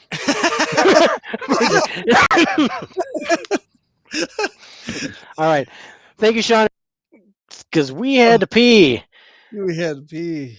We had to pee really bad. All right. So, dude, that dude's fucking awesome. And it was really funny because two Realm Paranormal popped in the chat. And he says, why would you ask an investigator what not to bring? He wouldn't bring, what kind of question is that? But I stumped him, and I was actually kind of proud of myself because he was like, I don't know what I wouldn't bring. I don't know what my least favorite thing is, and that was one thing that we talked about on our show was our favorite and our least favorite items, right? Yeah. And although I wouldn't leave a flashlight at home, I would not do the flashlight experiment because I don't believe in it. I don't think that's a valid experiment. I'm with you on that one. I don't like that experiment. Although the push button one is a little bit different. Yeah, but when they screw on one, that's dumb. That doesn't make any sense. But yeah, if I'm, or if I've got a flashlight and I know I have fresh batteries in it and the thing goes out, that's paranormal. That's an experience, something that I can document. But I like that I kind of stumped him a little bit. I did too. And he was like, "Wow, I don't know what I." I gave him wow. Yeah, when he started talking about herpes, I'm not taking herpes. I'm not bringing that. I'm like, I'm gonna catch something. As long as it's not herpes, I'm okay. You're just like, oh, all right. He's like, oh shit, it's that type of show. Yeah, a little sexually transmitted demon. Oh, that was good. Oh, so funny. But no, great interview again. And I love that Sean was with us for a little while longer. Oh, yeah. And that, I'll keep pinging him and I'll get him back on the show. Oh, yeah. If he's willing to do it. And I don't know if we can use that angle to get more stuff, to get on. I would love to work with him on an investigation and just be there, do a podcast while he's doing an investigation. Even if we're not even talking to him. Yeah. We're just doing our podcast and we do our own little thing. Oh, yeah. While he's there doing his thing. Have him come back like, dude, did you all see that? No, you haven't shared the fucking tape, Sean. Yeah. Damn it. Or we're looking at his feeds and we're doing our podcast while we're looking at his videos while he's doing it live. And we're like, whoa, we saw that. Then we radio Sean, we blah, blah, blah. There's a shadow figure, yak, yak, yak. And, and then I'm just jazzed to be on the show, man. That's just... But I gotta step away for a second. I gotta go check my smoker real quick. You gotta go check on your Oh. ribs. Yeah, and then we'll come back real quick. We'll talk about Amityville. So yeah, we can take a quick break, or it's gonna take me like less than 5 minutes. So it's up to you. Yeah, quick break's fine. All right, cool.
Spirits.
Take me home tonight.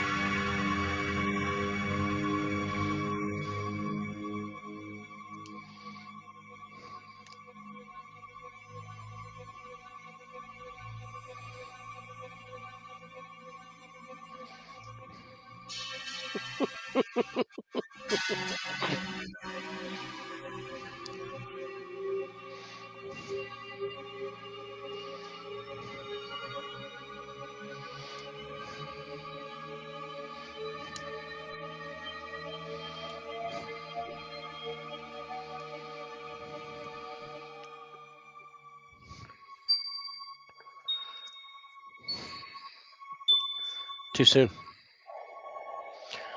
Come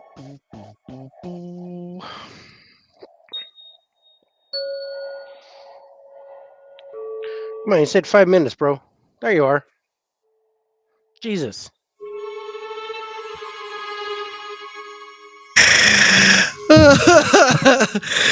Oh, sorry about yeah, I collapsed into my chair.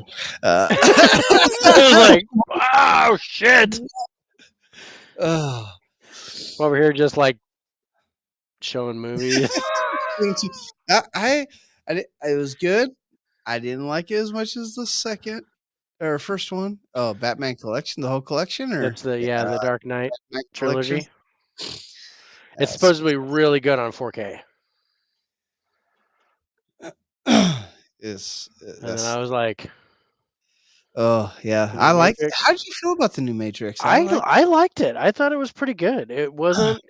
It didn't have like the balls out action of the first 3 films. It was Yeah. more story driven, where you had to kind of follow along and figure out what's going on. I This I really liked. I liked that for the simple fact that it really went It with the original it video game. really went with the video game. I was like, "Oh my god, it was like really spot on with the video game." So I really liked that. Yeah, I And can't complain in about that. 4K, the bass on this thing is Oh yeah. wicked. Well, it's not a I was by 5.1 myself, but amp. I had the volume up so the floor Oh would shake. yeah. It was badass. It was really good. All right, so interview with Ralph Sarchie, interview with Sean Austin. We And watched the documentary. watch the documentary, and find out that they're all kind of single-handedly related to each other, like Yeah, cousins. all tied in and all connected to us. Yeah, it's really weird. It was really even the even the ones on Sean Austin's chat were like, wow, that's really interesting that that how that all came together. Yeah, yeah. Even they were like, "Oh, wow!" Even they were like, oh, whoa, that's like a Kennedy Lincoln thing. Yeah, it was really weird. And how we felt about Amityville when we talked about it beforehand. I know. And how I felt. I mean, because I did Amityville, and then I did Amityville with you, and I just keep coming back to Amityville. I don't know what the hell's going on with Amityville, but we seem to always keep coming back to Amityville. Yeah. Well, I've only come back once, but Yeah. but I'm like, after watching the documentary and seeing the actual footage that they got, Dude. I'm like, I think we need to rescore that. Yeah, and they didn't even. They weren't even in the fucking house. And that's what throws me off. It's like they weren't even in the house. They were across the street. They weren't even in the yard. cemetery. I was like, No. then they were at the. I was like, dude, they were, and something came from the house and flew in their car and shut off their camera. Dude, I was Okay. I was floored. Yeah. So on a haunted level for Amityville, how would you rescore this? Because if I remember right, it was very low when we talked about this last time. I know. I think we were in the middle somewhere, like 45, 50. I think you have it written down because you're keeping all these scores. I don't write any of this crap down. What episode is that? Says hold on. That was 24 was when we talked to Ralph. So it was episode 24. No. Yeah. Maybe. Yeah. Okay. Yeah, there it is. So okay. So let me throw you off here. So Our original scoring for haunted level was at 50. Yeah, like I said, Our original danger level, and I don't know why we put this, but we put 70, but we put in parentheses 30. that's if And- we thought that's if the hoaxes were real. If it was a hoax, yeah. then the danger level goes down. Yeah. So if that was all faked, if the whole Lutz thing was faked, Yeah. then we were taking the danger level down to a 30. And I don't think it was a Let's thing that was faked. It was the DeFeo thing though. No, wait. No, Lutz the family DeFeo second. thing happened. DeFeo That was happened. actual DeFeo thing happened. But the whole Lutz thing with the family. Lutz family, they said Yeah. was a hoax. The Yeah. lawyer said was a hoax. Yes. Okay. So on a haunted scale, we started at 50 last time. Where would you bring that to? I'm at 75. I was thinking around 80. I was Yeah. thinking around 80. Because they got multiple things, but they got orbs, they got voices, they got electronic equipment, and that was across the street. Yeah. You're like You could see the 100 people feet watching from the house. TV. You could see people walking in between. I was like, You start watching "Shit." television inside. Yeah, you could see the TV going and people, and I'm like, what are those people going through? Yeah. Dude, right? And I'm thinking, and this is just my drunken opinion, but I think the activity is probably ramped up since Ronald DeFeo Jr.'s death. I would agree. I felt like Porky Pig there for a second. Speaking as a fellow drunken person, I agree. Yes. Yes. I wouldn't put it past that it has ramped up. Yeah. Since Because it was at the gravesite that Sean actually talked to Ron DeFeo Jr. Yeah. And that was a thing. 3 days And that's how it started. A year Yeah. before DeFeo's anniversary of his death. We did that show. We did the interview. I'm just saying we interview Ralph Sarchie, not knowing that he's connected to Sean Austin. Or part of this project for the Or part of this Amityville project, not series. knowing that he's already been to Amityville, and we decide to talk about Amityville. I don't know. And we didn't know that he was a Sean Austin. And it was only our connection with Ralph on Facebook that we saw the Amityville Resurgence trailer. Yeah. Yeah. And that we went there and saw the trailer and we said, oh, well, it'd be really cool to get an interview with Sean Austin. And we did. Yeah. And then, we watched the movie and Ralph's in the movie. Yeah. Didn't even realize that. I'm telling you, that's I want to write that down. Yeah. And just kind of, I don't know. I want to write that down and flowchart it or something because that's almost makes me want to put the haunted level higher. It almost because how well it's affected us. Yeah, gosh, I'm kind of wondering. Well, and I'm kind of ramping up the danger level a bit. It's like it wants us to talk about it. You know what I mean? It wanted us like where did that influence come from? Because we had to decide we wanted to talk about demonology, which we did. Yeah. And then we had to want to interview a demonologist, and then I had to find the exact demonologist and get him to say yes before any of this happened. Yeah, I don't know.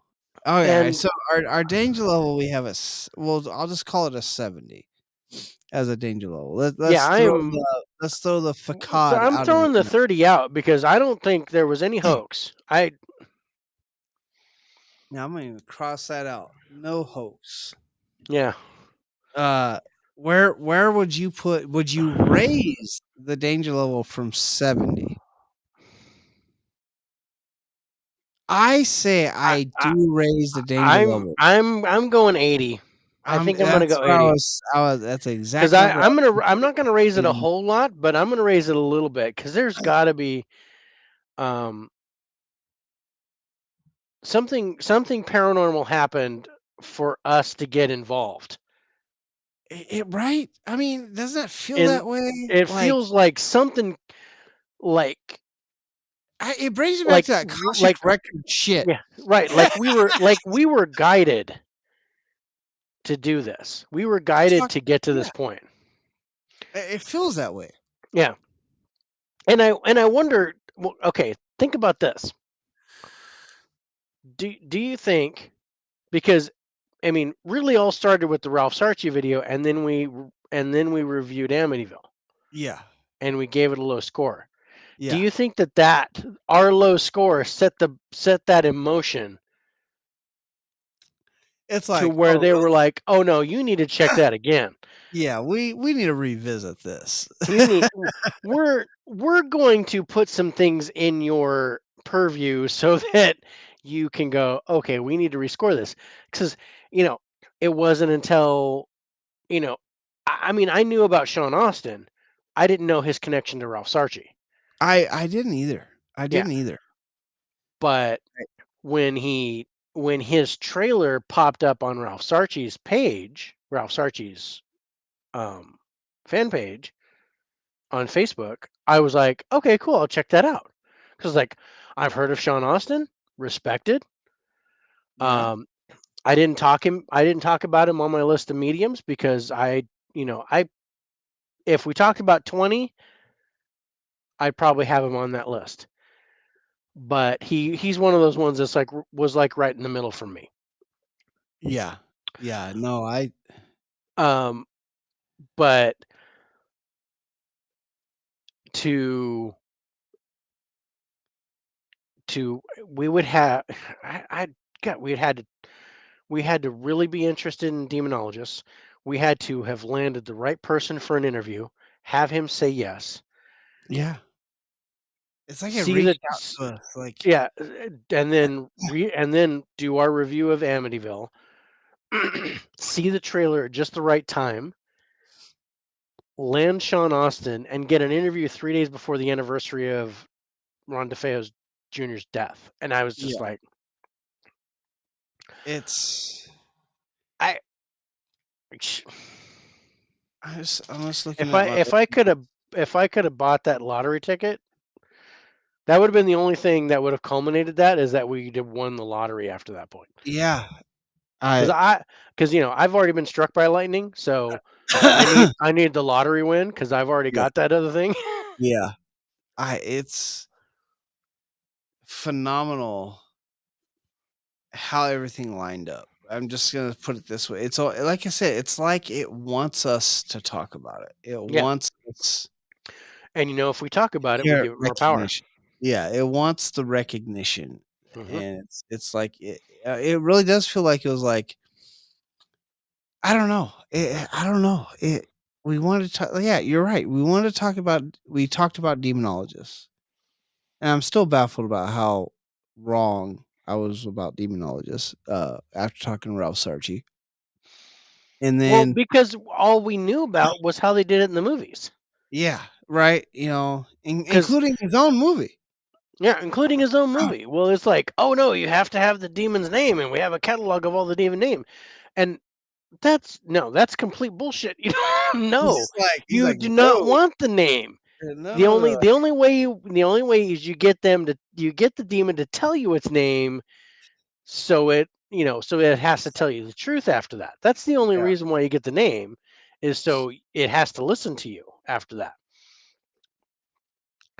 But yeah, what's so funny because it's you know, you watch things like even The Conjuring. It's like I know your name. Your name is blah, and you do Yeah. this and that and all this kind of stuff. And okay, but like there's a movie that I have. It's called The Cleansing Hour, and it's horrible. It's a shitty movie, but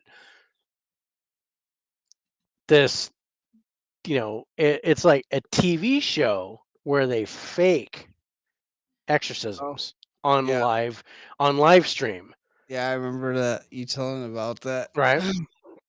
And then he actually runs into a real possession, Oh, yeah.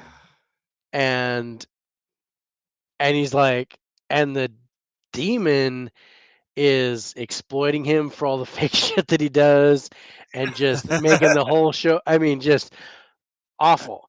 And but the demonologist, who is Yeah. also the producer of the show, he Yeah. has like this computer database of all these demon names and the rituals to beat them, and that shit does not exist. It kind of makes sense to me to have that though.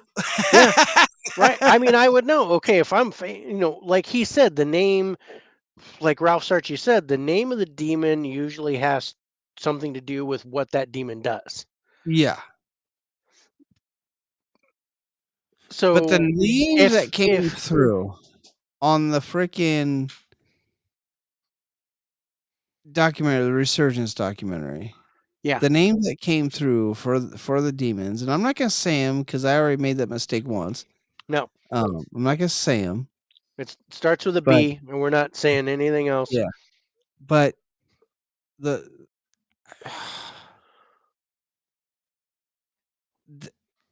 that demon doesn't necessarily have a speciality of what it does to people. You know what I mean?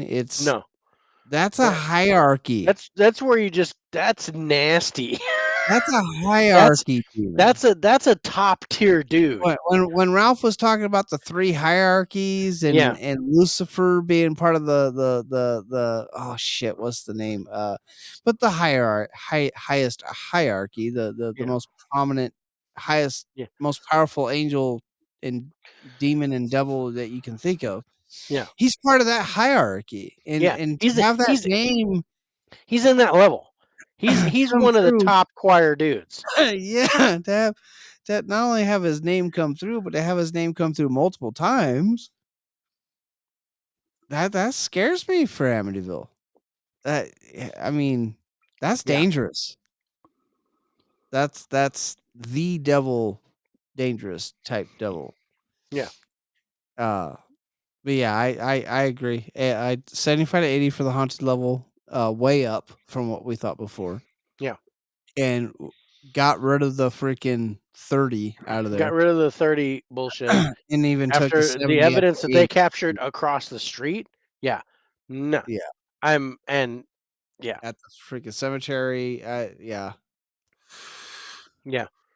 80. And that can still go higher if you go in the house. Yeah. I think and that's I think what's not going in the house. that's without going in the house. It's an 80. Yeah.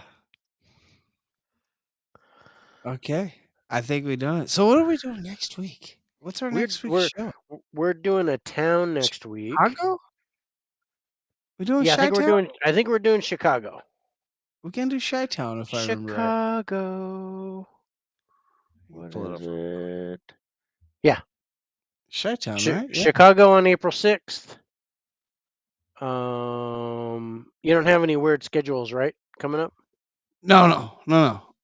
6, 13. No. We are good to go for Wednesday. We're good for April Wednesday 6th. for all month? The whole Yeah, month? as Or far as I know, yeah. okay. So did you get anywhere with the antique shop? I have not yet. I'm gonna have to contact some family members to find out what's going on. Okay. Their family members. But I'm trying to get a hold of that.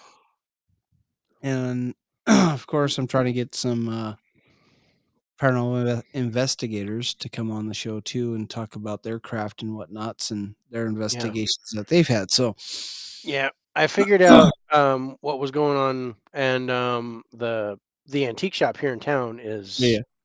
I don't want to say condensing, but you know how it was 2 rooms, it's condensing Yeah. to 1 room now. Yeah, I remember you So that's why he's having to like remodel the whole place, and that's why he's so busy. But he does want to have me back in there after he gets all remodeled and stuff. Oh, that'd be So interesting. so we might do another investigation from there because he took the room that I was in when I did the Yeah. investigation. Is gonna be gone, right? No, that's the room that's staying, Oh, that's the room staying. and Okay. and the front room is the one that's gone. Where the occult cabinet was. Right. But the Oh. occult everything's just moved over, and it's just, like, compressed and so they because they took all this shit and compressed it into one room. You know, after watching that last week, was it last week or 2 weeks ago? Question. 2 weeks ago, because last week we Well talked about Portland. After watching that 2 weeks ago and seeing that fucking shadow come out of that back room of where you're in, and now we're condensing more in there. Yeah. That's a scary thing. So, The shadow okay. and then the pause moment, and, I mean, Yeah. there were I don't know if there you were guys some seen that. We put it, on actually, it's our background now for our screens, our Facebook page, but that that that that that pause moment still fucks with me. Like, I see all those faces, I'm like, "Oh my god." I can visually see it, I'm not even looking at it right now, I can visually see every you really single see the and I can see the one that's in between. Oh my god. So, yeah, no, I'm excited. Next week, Chi-Town, which is April 5th, 6th. right? Or 6th, sorry, April Yeah, 6th. because we're going back to Wednesday next Back week. to Wednesday, yep. Yeah, April so 6th, so that'll be interesting, and I'm a little interested about talking about Chicago because I just like Portland, I wouldn't have thought.